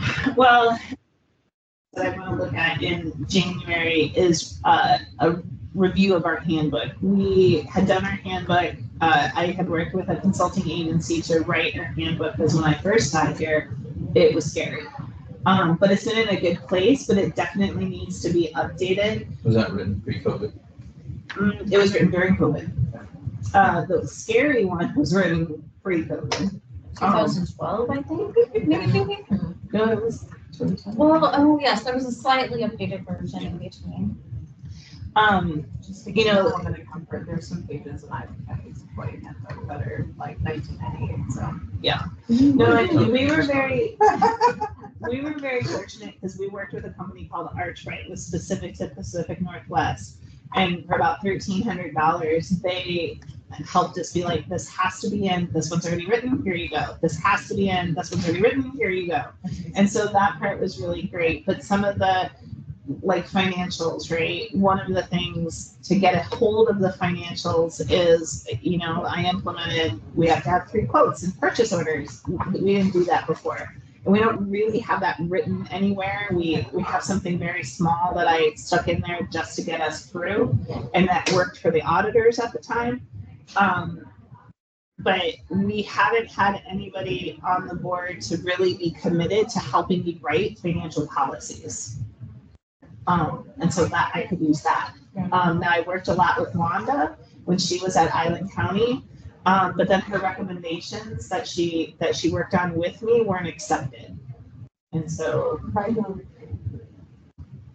previous. Okay, nice. Okay. So I guess just to clarify, what I'm asking is do you need board support to have those policies written, or do you have the authority to write those policies and implement? I have the authority to write them and research them. You do have to approve them, but help in reviewing them and how the board would like to see them structured. Because the hardest thing for us to do is work our butts on something, and then you guys say, no, this isn't at all what we wanted. And that's what we were seeing with the pricing. We would build these prices based on her knowledge, my knowledge, and we'd come to the board and put all this work into it and all this research, and the board would say, well, no, why are you doing it that way? And so it took them a while to understand that they needed to set the methodology so that we didn't have to keep going through this recurring. Now, that's what I think is going to be an important byproduct of these work groups. Right. So I think that answers your question. Yeah, absolutely. Yeah. I'm going to connect with you on kind of how can we incorporate that into our bylaws. I work across the street. I actually work in Oak Harbor, so. Oh, never mind. I don't Yeah, work. unfortunately, you don't work across the street from me. So the 4 of us literally work in a 1 block. Yeah, let's not all Yeah. eat at the same restaurant, okay? That would be bad. My office, literally across the street from me is a factory. No, I can't, it's Wait a one of those things with only a You work in 5-person board. Oak because Yeah. two is- Yeah. You have to be aware of that. Yeah. Did we I have don't, to, didn't connect, Yes. Carter, you just said that. Yeah. It's all coming together. how do we prevent that? Like, I don't, As long as you don't talk about anything district related, you're fine. But even if you're not gonna talk about anything district related, if there's gonna be 3 or more of us at an event, whether we're gonna have those conversations or not, perception is reality. Yeah. We make public notice. I feel like she's talked with Bruce. We have done that. It wasn't something that was done in the past, but it was something that Julie and I insisted on. I didn't even think about it. I had 2 trains of thought. I was like, I'm going to this with Jamie. It's fine. I'm going to this and Phil is in it. Never consider 3. I don't know why my brain just didn't. Well, I think for Julie and I, I think what helps us feel better right now in this moment moving forward is that we have people with governmental background that we have not really had, at least in my experience here, that understands that we're a local government and have to operate as such. And so I think I find that immensely helpful, don't you? I do. When I was a port commissioner, there was only 3 of us in a very small town. I mean, you Oh, could- 2? Yeah, exactly. So it was rough. It's hard. You just have it posted every day. It's a possibility. Yeah. There's a possibility that somebody. There's a high possibility that we're all going to lunch at the same time. I'm going to lunch, do not. Yeah, we should have a social calendar. I'm going to. I go to the parade.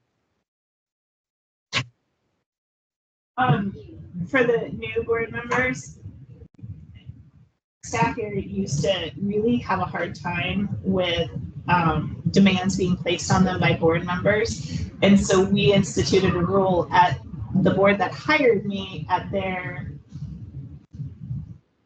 operation, but like, yes, do this. So I just wanted to make you aware of it in case you want us to change that. But anything that the board asks to do, what I tell the staff is feel free to have those conversations with the staff. Just notify me of what's going on so that if there is a problem where I have to step in and say, hey, that's operational, they can't do that, I'll do that. If you want to send it by email, just copy me in on it. And that way the staff doesn't have to feel, because I've been in their position before where I've had board members come up to me or city council come up to me and have to feel like I'm tattling on them. And I'm one of those people that try to work with anything if I can make it happen, if we can make it happen. But I also have had board members up in staff's office making them cry. And so we want to make sure that we don't do I that. just learned where Argentina was. Just to be clear, you are our only employee, right? Yes, Everybody else works for you, so nobody else in this building works for us, just you, right? right. So Yeah. really, everything should come through you, right? Technically, yes. Yeah. So really, And I everything was should come through you, right? Just about to say, like, every single There's board really no technically about it, in my opinion. It Yeah. all needs to come through you. Yeah. But if you want to speak to a staff member and maybe inquire something basic, that's fine. But yeah, none of us should be tasking a staff member yeah, to do anything without coming through you. Right. Oh, this reminded me of something. I Back to really- your We original can't talk to question. you.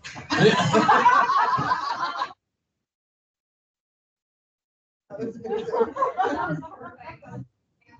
Back to your original question of things that would be helpful. I think if you guys have requests of information, things you need, especially when it comes time for packet, I'm very used to a system where our June meeting, for example, would be to report on business of May. So if there's something you're needing or wanting included, packet materials, we have due a week before the meeting date. So once it gets to that point in Portrait World, I'm done with my packet stuff. So if there's something that you guys are gonna want included, have enough notice to prepare it, I'm happy to do it. But when requests come in very last minute, it's really hard to shift gears and like, oh, now I have to do this. Yeah. And I want to provide full information, just sometimes when the requests come last minute. This is not necessarily you, but do we have an established deadline? I didn't see it in the bylaws, but do we have an established agenda deadline? It's not written, but typically the agenda is done the Wednesday before the next meeting. And so, and that's when their packet information is also due, but that's why we set the program committee at the beginning of the month. So if they had any work that they needed to do that the program committee wanted to see in that packet, that they could make that deadline. And so the board had originally asked that nothing, and I realize it's a new board. I'm just giving you history. So if you want to throw that out with the bathwater, I'm cool with it. But the board had originally said that nothing is to come to them the day of the meeting if it's not been in the packet. And so if you guys want to keep that, we can. But they weren't going to discuss, or they didn't want to discuss anything that wasn't included. I believe that's the right way. late. That seems late. Because I've had city council members try and sneak something at the last minute for a vote that Board packet a week in advance. We can't dump that on the staff yeah. that day and expect them to turn around a board packet. So if I want the opportunity to read something, I would want to give that same opportunity to the staff to put. She called me bleeding heart a little while ago. I know, but I'm gonna say this is where you're a little more of a people pleaser than I am sometimes, which I also mean is a good thing, because she is more like, oh my gosh, they asked for this, let me get this done, and let me stay here extra late, and and I'm more of a, well, the deadline was here, out. So we balance each other out, I say. I'm sorry? So that might be another thing. Yeah. Anyway, I had a whole list of things that I just had. So like, if you just randomly get emails from me, like as things keep coming up. Possible. can you send that list? Thanks. Also, Jay, the bylaws, the physical bylaws that I was looking at with you last week in your office are not the most up-to-date ones. There's some are the Amanda said they ones. were, because I asked her if they Because were. I took out that title. It's gone. Oh, The heading that's in the middle of the, Okay. yeah. I did a whole revision on the template and then we did. So I'll go back through the board packets. I have it in my email. I can also just send it to you. Okay. Bylaws. I haven't had the opportunity to read it yet because the first few emails that came to me apparently went to my junk. And so I didn't know that you guys were sending things to my address that I didn't even know I had. So this, You're welcome. yeah, so I'm a little late to the party. I did as much reading as I could late last night, so I couldn't see it anymore. So this is probably something that's in there. So I'm going to ask, because we did something at our first meeting that I was not comfortable with, and that was vote for officers. I think that was a disservice to us, and I think it was a disservice to all of you. So I want to know how often that happens by the bylaws, and I also want to know if we can have a discussion about rescheduling that if it's too far out, because I don't think that was appropriate. I have actually already tasked the bylaw committee with looking into adding that to the bylaws. As soon as we spoke about it, I said, Okay. I definitely agree with you. I have spoken with Jay about it as well. We have to figure out how, because in January, we do the election of officers and the swearing in of new commissioners. So we have to figure out a way. What just happened is such a one-off. The likelihood of it happening again is very slim, but I am with you. Need to have guidelines. Yeah. So if you are appointed, your term will officially end at the certification of the election of your term. Okay.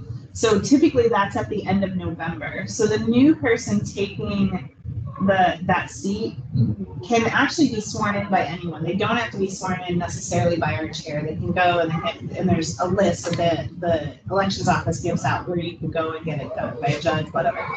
But January has always been typically when they do it, and they do it every year. In my recollection, the only time that I've been here that the chair remained the same was the first 2 years.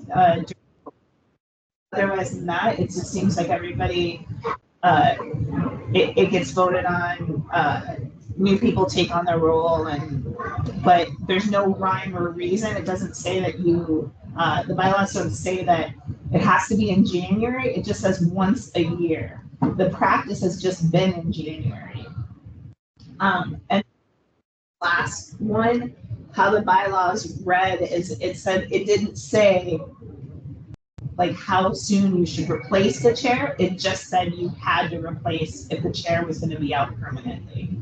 And so that's where Amanda had reached out and asked, should we do this? Should I put it on the agenda? And then was told, yeah, go ahead. So, but I think that's because there was no real guidance in the bylaws of how or when that should happen. So I've worked in several boards, and I know this is not on the agenda, but we've been talking about bylaws, so I'm going to keep on it. It's okay. It's a workshop. Yeah. So bylaws, in my definition, are very basic, and they're something that gets looked at, but not necessarily updated every year. And I've seen in many circumstances standing rules. Would that be something that we are open to? Standing rules can be updated anytime, it's not an annual thing. But that gives us the opportunity to create rules like you will turn in agenda such dates before. It's not available, it's not like public knowledge to the public. Our bylaws are out there for everybody to see. This is telling us what we are, what the place, what we're created for, who the officers are, how we elect them, that kind of thing. And our standing rules are things that we've all determined that this is how we're going to conduct business. This is, I mean, there are some things in our bylaws that I would actually move to standing rules because maybe one chair wants to use a certain style and another chair wants to use a different style. And standing rule, and I'm not saying that I'm the way to go, but I'm talking to Melissa about this, but hi. No, it's still, I agree. So, yeah, let's talk. Yeah, we're gonna talk offline, anyway, and but then we'll just. is that something that everybody's open to, is to have a second set of rules? 100%, because as of right now, to change the bylaws is It takes an act. it takes an act, it takes 10 days, We there's also. would still need an act to change the Right, standing rules, but but it's that more. could just be a it can done vote. at any meeting. Yeah, just That vote. could just be a vote, not a resolution. I think, yes, can you present something at the meeting? I think we can work on Yeah. something, yeah. I think it's gonna be a resolution. Not standing rules? This next meeting? You sure you're Oh, not yeah, just- we're already done with that, aren't we? Aren't we at the? Well, No, we're still a week out from our self-imposed Okay. deadline. what I'm thinking would be the best then, though, because you have to have 10 days of use first, is to present the draft of it, which doesn't need the resolution. But present the draft of it, so you guys have a chance to review it, think about it, decide if you want any updates to it, and then in the July meeting, have the resolution ready. That would make sense because I'm sure that we're not going to come up with everything and somebody around the table is going to say, we should add this. Okay. Okay. Any objections? Okay, leave with it. Are we ready for the levy discussion? So Are we really? Yeah, can we take a 5-minute recess? Sure. I don't know how to do that. Muted on that one.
All right. I call this workshop of the North People Park and Recreation District back to order at 7:58 p.m. The last item on is the levy update. Does anyone know? Anybody want to start? Yes. Okay. Sure. Yeah.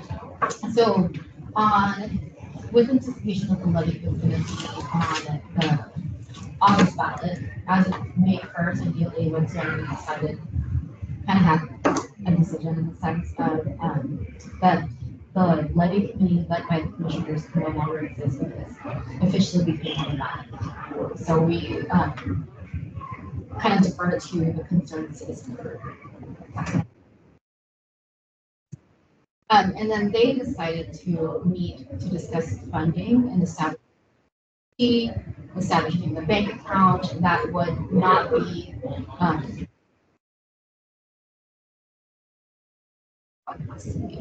so in that sense, we or they have really been focusing on funding.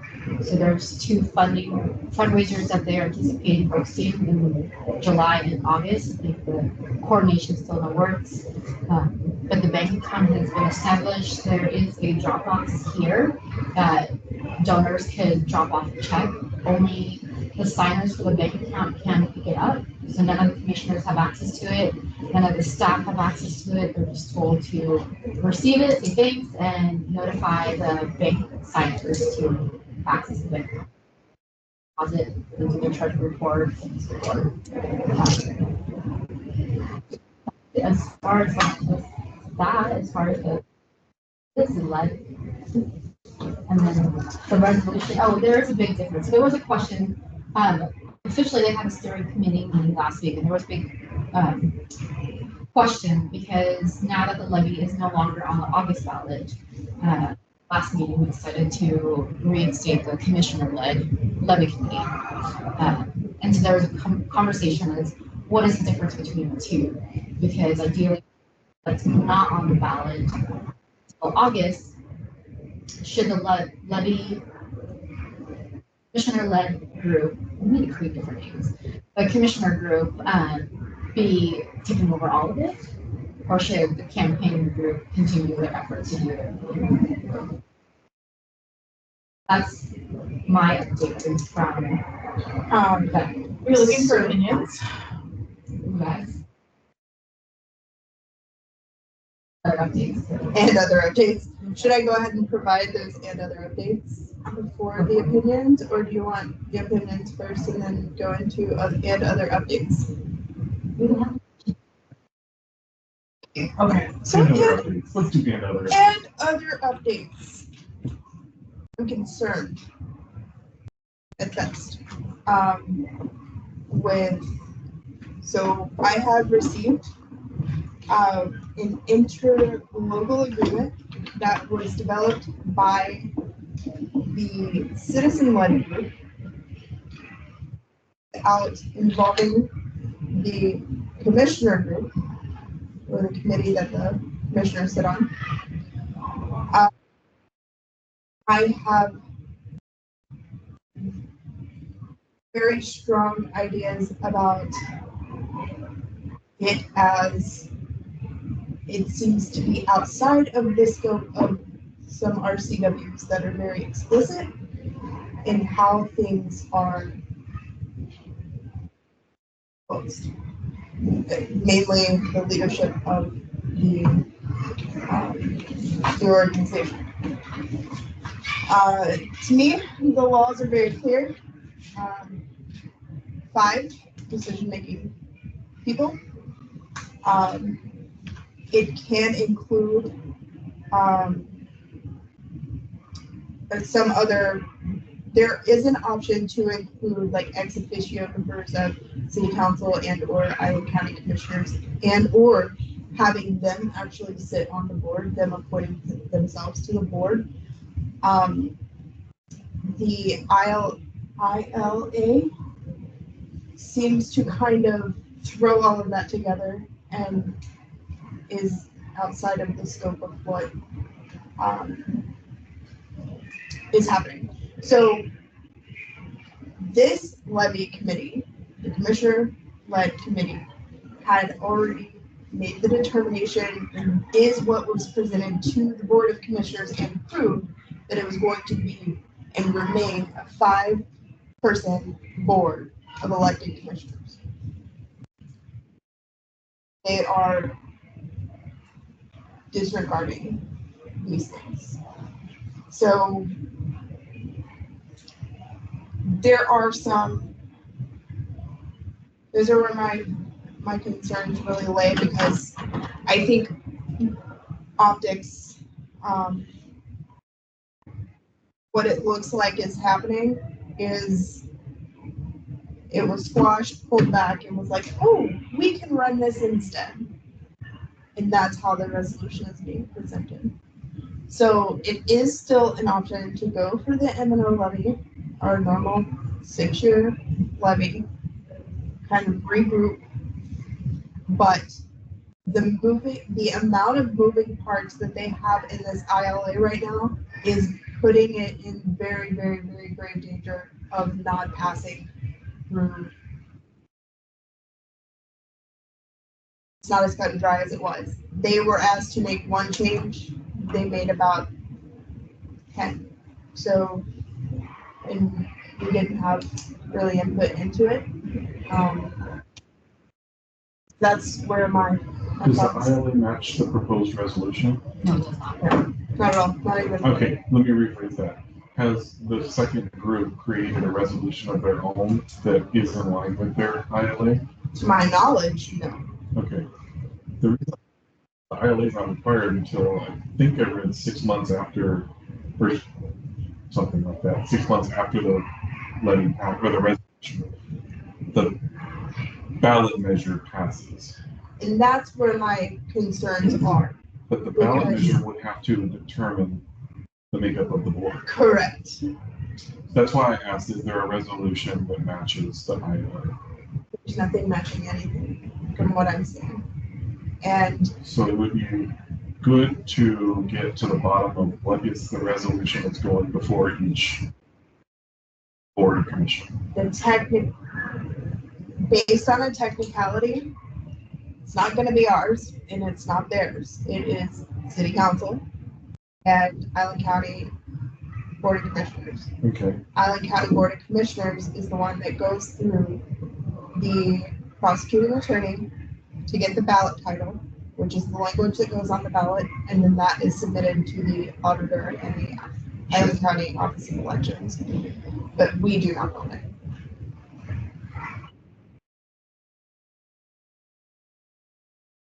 shouldn't say that we don't own it, because we need to own it. Unfortunately, it's in the eyes of the Secretary of State. It's who submits the resolution to the auditor I agree, is the I understand that. Yeah. But somebody has to tell the correct. prosecutor to write this. So I get that he takes direction from his commissioners. I get that I'm sure he's taking stuff from the city council, but who's really driving the boat? So we're running the MPD, or I'm sorry, we're running. So it would make sense that we want a seat at that table also.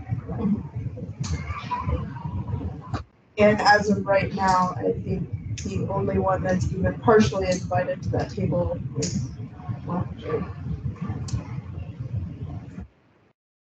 And I made lots of comments and we brought it to attention because, and honestly, this only happened in the last 48 hours. It really blindsided us because the resolution was spoken about with the draft as what was revised, and then all of a sudden it was presented. it went down to changing Wrote the Jay's draft title. and where it is.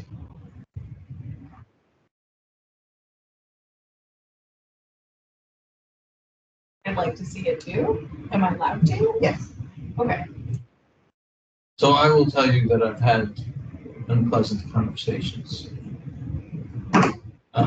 Because this should have been a quick and dirty fix the language to take, because there were 2 points of contention. One was the 0.25 vice the 0.75. So we're going to fix that as the percentage. And then they were not happy. The 2 public entities that the language said that they approved of the ballot measure. They weren't approving the ballot measure. They were approving that it be placed as a ballot measure. So those 2 things should have been easy, quick changes, and we should be off to the races. Now we've got, so what was brought to me yesterday was basically it would be the dissolution of this board, because their idea is, well, we're going to have some county commissioners on here, we're going to have some city council members, and we're going to have somebody that we're going to pick from the school board. And we're going to have that as a community representative board, people who have no idea what's going on here as the district for Parks and Rec. And that's what they want. And I said, unless my other board members want to absolve all of our responsibilities and give all that to you, I don't see us backing that. I would like to see our levy committee meet with Greg Banks. He's the one writing it. Yeah. He should want the input of the current board. Yeah. And I can make that happen. But he's taking his inputs. I get it. He's going to have input from 3 different angles, but And let's that's, be one I of those guess that's 3. what I want to ask you guys to think about. We can talk about it at an actual meeting. We can't make decisions here, but because to me, that's a non-starter. If the city and the county are going to dig in their heels and say, we are only going to recommend this if we're on board. I would disagree with that statement that we can't make a decision here, because the resolution has already been made in this board. We weren't here for it, but you guys, as the levy committee, have a responsibility to this board to act in the board. So if that means that you need to meet with another party representing the board, or maybe separate, whatever the case may be. In this board, was it a resolution that was passed, or did we just vote? I can't remember. There was an intent. There was an intent, yeah, No, we voted. never did a resolution about it. We didn't do a resolution, but we did vote what was Yeah. to be part of the resolution. We'll get the resolution that goes on the ballot, but we do have, Like our own resolution. we have an opinion on Yeah. what should be considered. Yeah, so the 5-person elected board was never challenged by this board when we approved the Metropolitan District to go on the ballot. But it was never presented as an option. It was in a workshop similar to this, right over there. But because the board decided, because there was question at the time, would we make the district smaller, or would we keep it the same? Once they decided to keep it the same is when they decided that pretty much made the decision about the 5 voted elected officials. And our thought process on that at the time was, it doesn't really make sense to have a city council person sitting on a board where we operate facilities that are outside of city council or outside of Oak Harbor city limits. So it just became kind of, this is the only thing that makes sense. Yeah, And yeah. we led with it. Well, and I mean, I guess that committee's idea of having the board of county commissioners sitting in an MPP board in the future, where it's made up of those special interest groups. My main concern is that doesn't sound anything different than the city absorbing this district. And the concern that was brought up to me was accountability. It's like you don't gain accountability by taking over the board and hostile takeover, which is exactly what this is. So you want accountability, that's what reports and audits are for. And there's a lot of ways that you can ensure that there's accountability without storming the castle and basically revamping and refilling the board with other elected officials. So this is my personal opinion, but what it sounds like maybe they don't like what's going on here, but they haven't even given the new board a chance. Yeah. That's blunt and to the point. Yeah. They may Also- not like what's happening, they may not like some of us, but they're not even giving us a chance. Well, the point was brought up, oh, there's been some dysfunction there. And there has been, And and I acknowledge there has been, but I also said, I can throw some rocks at your glass house. Because there's a lot of dysfunction. I can pull up meetings and show you dysfunction at each of these other entities' boards. So it's not about dysfunction. It's like, where are we as an organization? We are so much better off than we were before COVID, through COVID. There's been capital improvements, there's been program development, there's been staff development. There are so many positive things. So you can't judge the work that's going on here by a couple of public guffaws, you know. And that was the point I made, is like no entity that is throwing stones our way is operating without their permissions on occasion. So I know I just got here, but I'm willing to fight to keep the governance of this pool and this rec department with this board. So one thing that I am planning on doing is writing a resolution. We're not obviously voting on it today, but writing a resolution so we can have it ready to go if we decide to go M&O.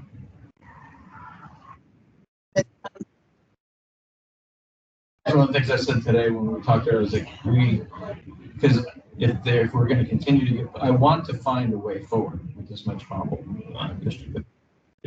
But if that is going to fall apart at the last hour, we need to have this in our hip pocket ready to go. so one question. Let's say the usurping works and we choose not to dissolve. Own the land that this facility is on. I don't think we own the facility either, is that correct? We own the facility. We own the facility, but not the land. Right, but we have an IGA that's good for at least another 25 years. Okay, so they create their organization and it can't do anything, is that correct? It is possible. Because they don't own the land up at Clover Valley, they don't own the facility, they own the land under it, and with an IGA in place.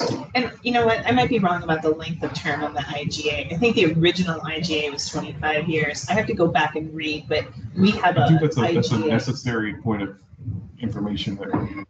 As long as it's not up in January, there will still apply. You know, there. But yeah, And it that's seems the like a thing, real this- bait and switch. They need to change a couple of back and decided that we wanted to go a completely different direction without pulling anybody in here that I'm aware of for the I do conversation about. want to state that this GA was not solely done.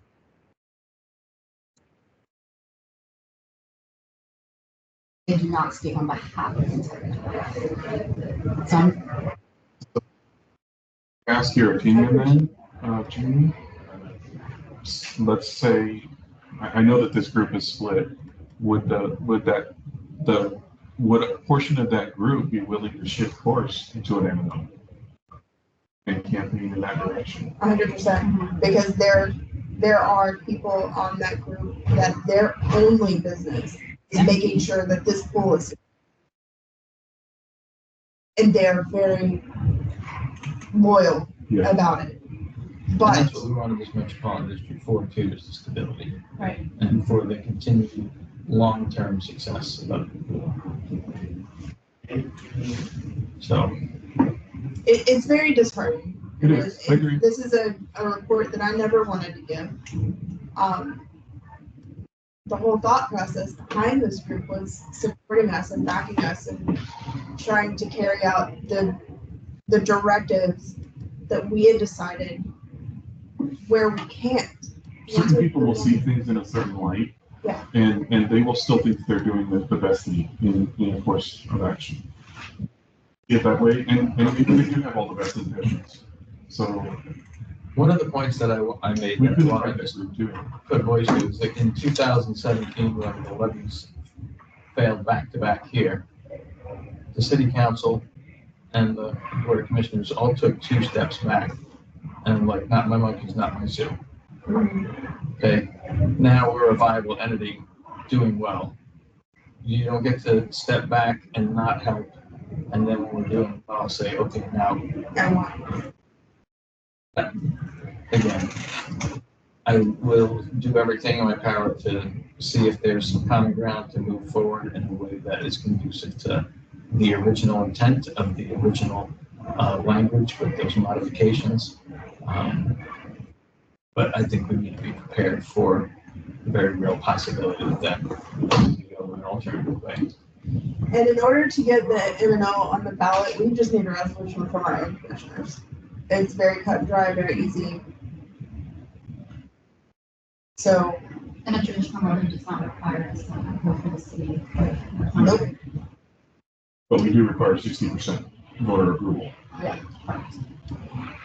As commissioners, if we went into M&O, are the campaign one thing? Nope. Okay. Campaign your little heart out. They go past the levy for the M&O. You can say vote, you can't say vote yes. Okay. It's still the same So rules. you can about vote it. for campaign, yeah. No voting. You can say, you can give information, Right. you can say, get out and vote, Right. you just can't say vote yes. And as a private citizen, As a private citizen, yeah. As a private citizen, you can do whatever you want.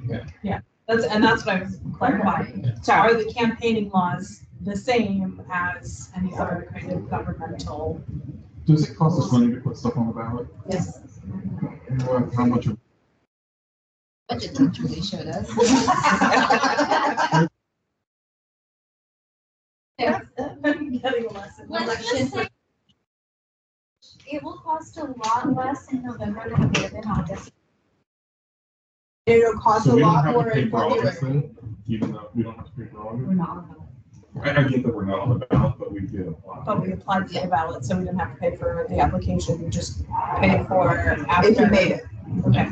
Okay, So November is cheaper than February, so we gotta make sure we got it. The amount varies based on how many other items are on the ballot because it's shared across.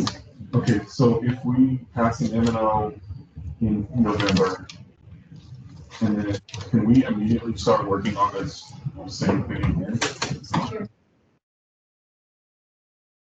Because we can dissolve at any time. Yes. And I know that wouldn't be public, it wouldn't be popular to the public because we'd be technically able to do it. Yeah. But then we would be asking a lot of public trust that we would dissolve. But if the resolution was specific to what an alignment to MBD, that might be. yeah, and according to the MRSC, that's part of the process in developing the metropolitan district is that the previous entity is dissolved. So it's not even like we would have the option to not. I agree with that, but MRSC, I'm very cautious of MRSC. MRSC.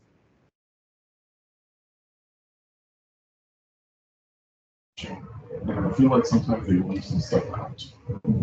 Or they interpret things. They're a person that interprets things. So I'm a little bit cautious of them because the ballot language doesn't actually say. If we were to go that route, it would be. Also, a second option for the metropolitan levy to get it on the ballot, which is by petition. Signatures. And we would need like, what, 6,300? If you want to own the resolution and work with Greg Banks to make sure that that ballot language is done, the only way to ensure that you get it on the way that you want it on is to go through the public route and get the 6,000 signatures. Because from what and I could be wrong and I might have to go back and research, but from what I understand, the resolution that you would do that with is part of the signatures. Yes. We would 100% own that, but that is a big ask in a small town. So that would be something that we could do next year.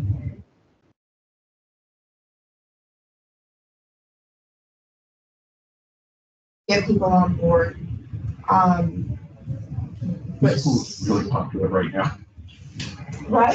So I think that even with a 60%, not ideal, but It really isn't ideal, but also wasn't ideal was the whatever this was that happened. I agree. So We can ask for a seat at the table. We can't tell them how to do their resolution. correct, but it's, yeah. And I think that's where you guys come in as the levy committee. Yes, No, he's hitting it on the nose. okay. We can do this. The only thing that I would suggest is to have a game plan and a message if you decide to go the M&O route about what will happen to the pool if the M&O doesn't pass. Because in talking with all the past staff and the past board, the community didn't understand that it's going to close if it didn't get voted on. And so that's what you guys would have to determine and understand and have us communicating and talking about if that is the direction that you decide to go. And the city forces into it. And I also wanted to gather opinions before I barked up the tree. But one thing that I kind of wanted to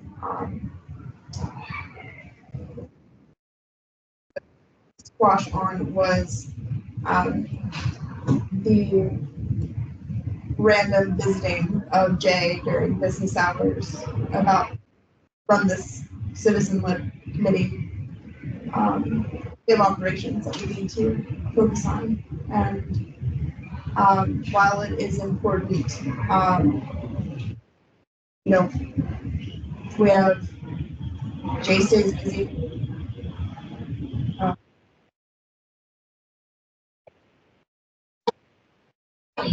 And we can see that, we have a lot of work to do, and I think that a polite ask of, Would it be Just being appropriate happy. to just ask for office hours specific to that? We're using like a little from this time to this time to discuss this topic.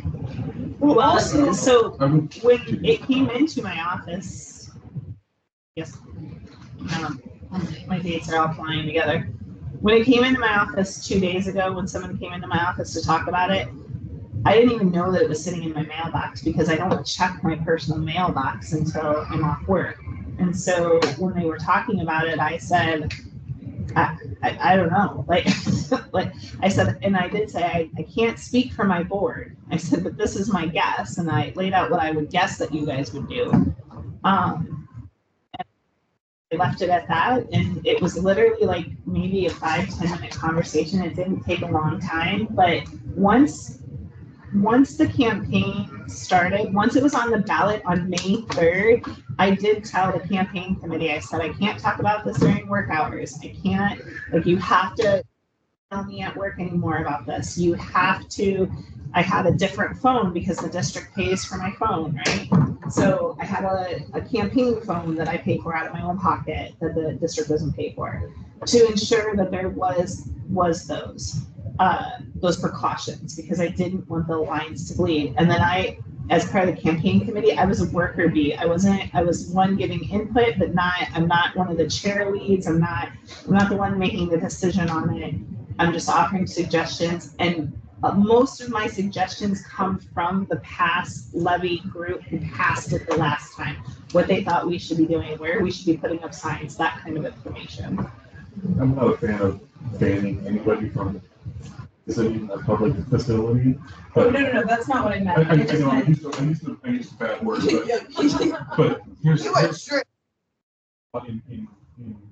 response to that. What we could do as a board is we could restrict Jay's ability to speak on things that are not related to her current job as the executive director in the operation of the facilities right now. Working hours. While she is considered at work, she cannot speak to anything related to other than the operation of the. Yeah. Just as a board, we shouldn't be directly tasking staff without coming through Jay. Other entities should not be coming to Jay to ask them questions that are board specific. There's got to be a clear delineation of roles. Well, and to be clear, I was given direction to work with the city and the county to reword the resolution. I was given that direction, but that is where it stopped. And I called Bill to say, I don't know what to do because this ended up with me through this chain, and because he had the most experience both as an elected official and working for a local government. And so then I followed his direction. I think, right? Everything? Yeah. Did I miss something? So I understood when I saw that ILA that, and I had already been saying, and you guys have the emails, that our board, the other two entities. I had already said that in the previous week. So when that showed up and I had the conversation with Bill, I said, this needs to be driven by the levy committee because that reformed the night that I was down in Vancouver, right? And so that's why I called and reached out and how it played out, but I didn't see it until 10:30, like the actual document until 10:30 the night I got it, or the day I got it. So, so basically I was already doing that task. I am very aware of what my job is. I am very aware that the district is the priority. And I think that I have shown that with these actions, and that's what I will continue to do in the future. So I didn't mean that to say anything other than to help you avoid situations that you don't want to be in. No, and I appreciate And that. That was my goal too. We want to, the same way you protect your staff from an overbearing board, we want to protect you from others. And I appreciate that. I do. And I so, and with you guys, Bill, I was like, thank you, sir.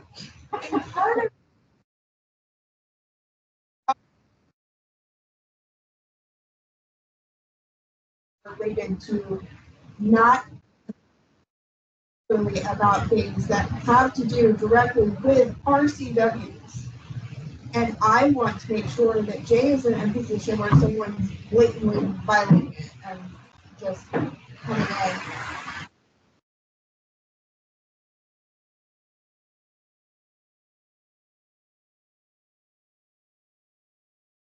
Backpack vacuum? Oh, I don't want that itty. I don't want itty bitty. Make it classy. But yeah, so I just wanted to kind of get your guys' temperament on that. That's really all I have.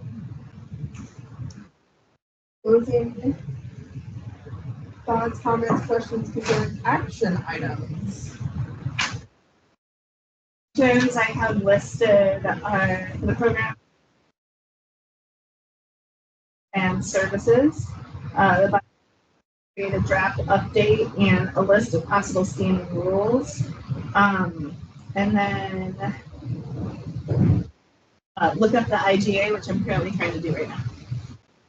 Would you? The interlocal government agreement with the city of Oak Harbor. I could call it an ILM.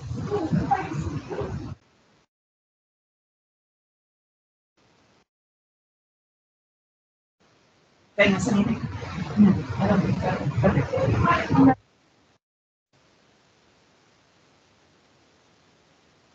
Writing resolution or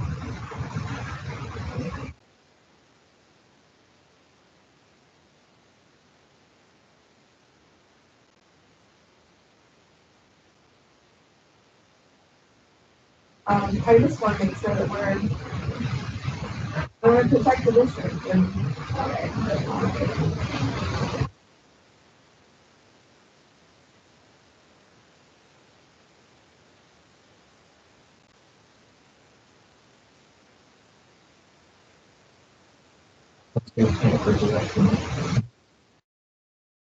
I started this committee. I started putting these together. Now I know nothing about it, and they went. I think the intentions are probably good, but the execution is going along differently than. A good idea to invite this entire committee.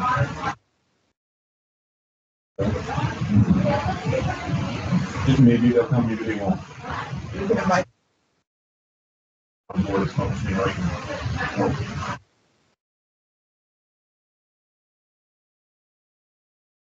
Sometimes you have to smoke. Yeah, provide input, but we can be on the invite list to observe.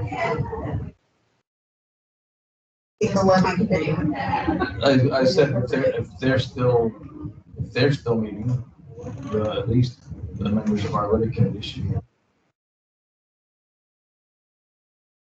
I heard that, and I'm not, and I sent you an email. It's possible that this is going to be on the city's workshop agenda for the June 26th meeting. And reference if that meant resolution, ILA, or both. I just heard that it was a possibility today. On June 26th. I emailed that to you already. I haven't read it yet. Okay. I've been working all day. Yeah, we got you cupcakes. I'm sorry? Those meetings are open to the public. Yeah. They're public comment. So if it is on the workshop on the 26th, then it will generate possibly on the county commission.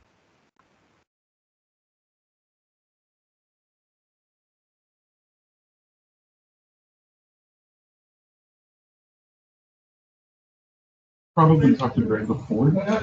Yeah. Yeah. I've got a note to. You did I send me won't an do email. it during we'll have to do it during lunch or after hours, but I will see if I can get up Greg's calendar. Hold on, guys. One more thing.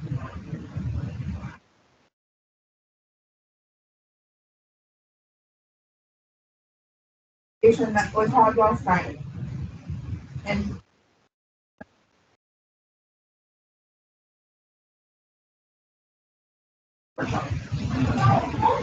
her availability 18th or 19th, beginning at 6 p.m.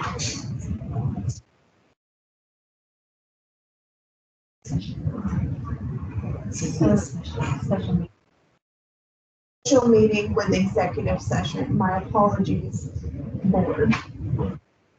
It's a Monday, isn't it? Yes. That'll keep it working for me. June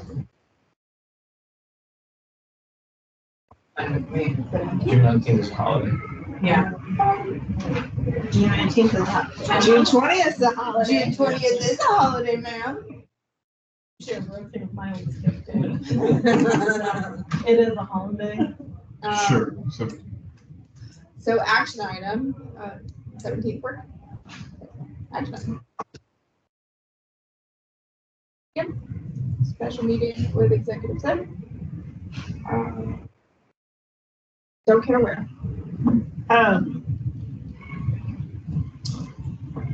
Most of the time, the board doesn't invite me into executive session. I'm on vacation that day. If you felt like you wouldn't be there, I could do it. I am going to be in town. It's just family coming in.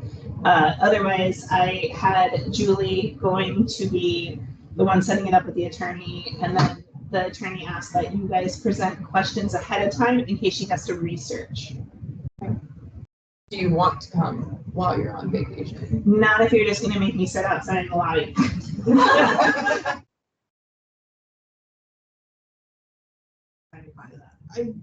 I have no intention of doing that.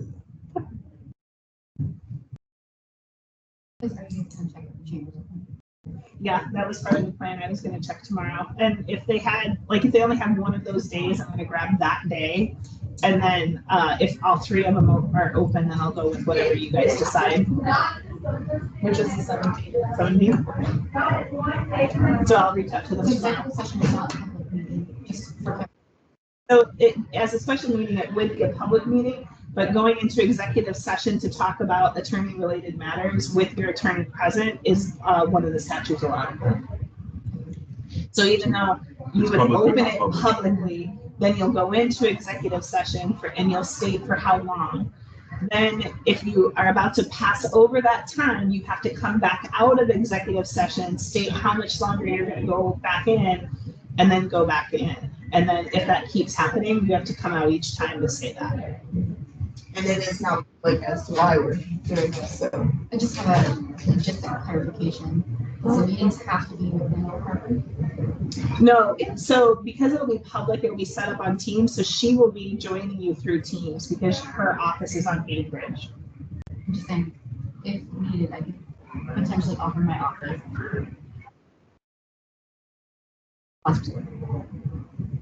The current OPMA rules state that you have to allow for a place of in-person. So people could come and essentially sit outside the office, but you have to make that available. I mean, either here in the chamber is fine. People can watch us. The chairs are comfy here. Chairs are comfy here. Yeah. And it's not -9 degrees. Room. And the humidity level is great.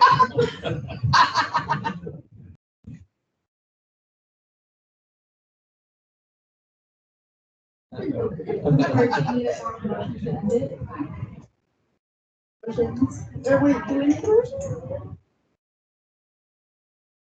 For cupcakes? Meeting at 8:30.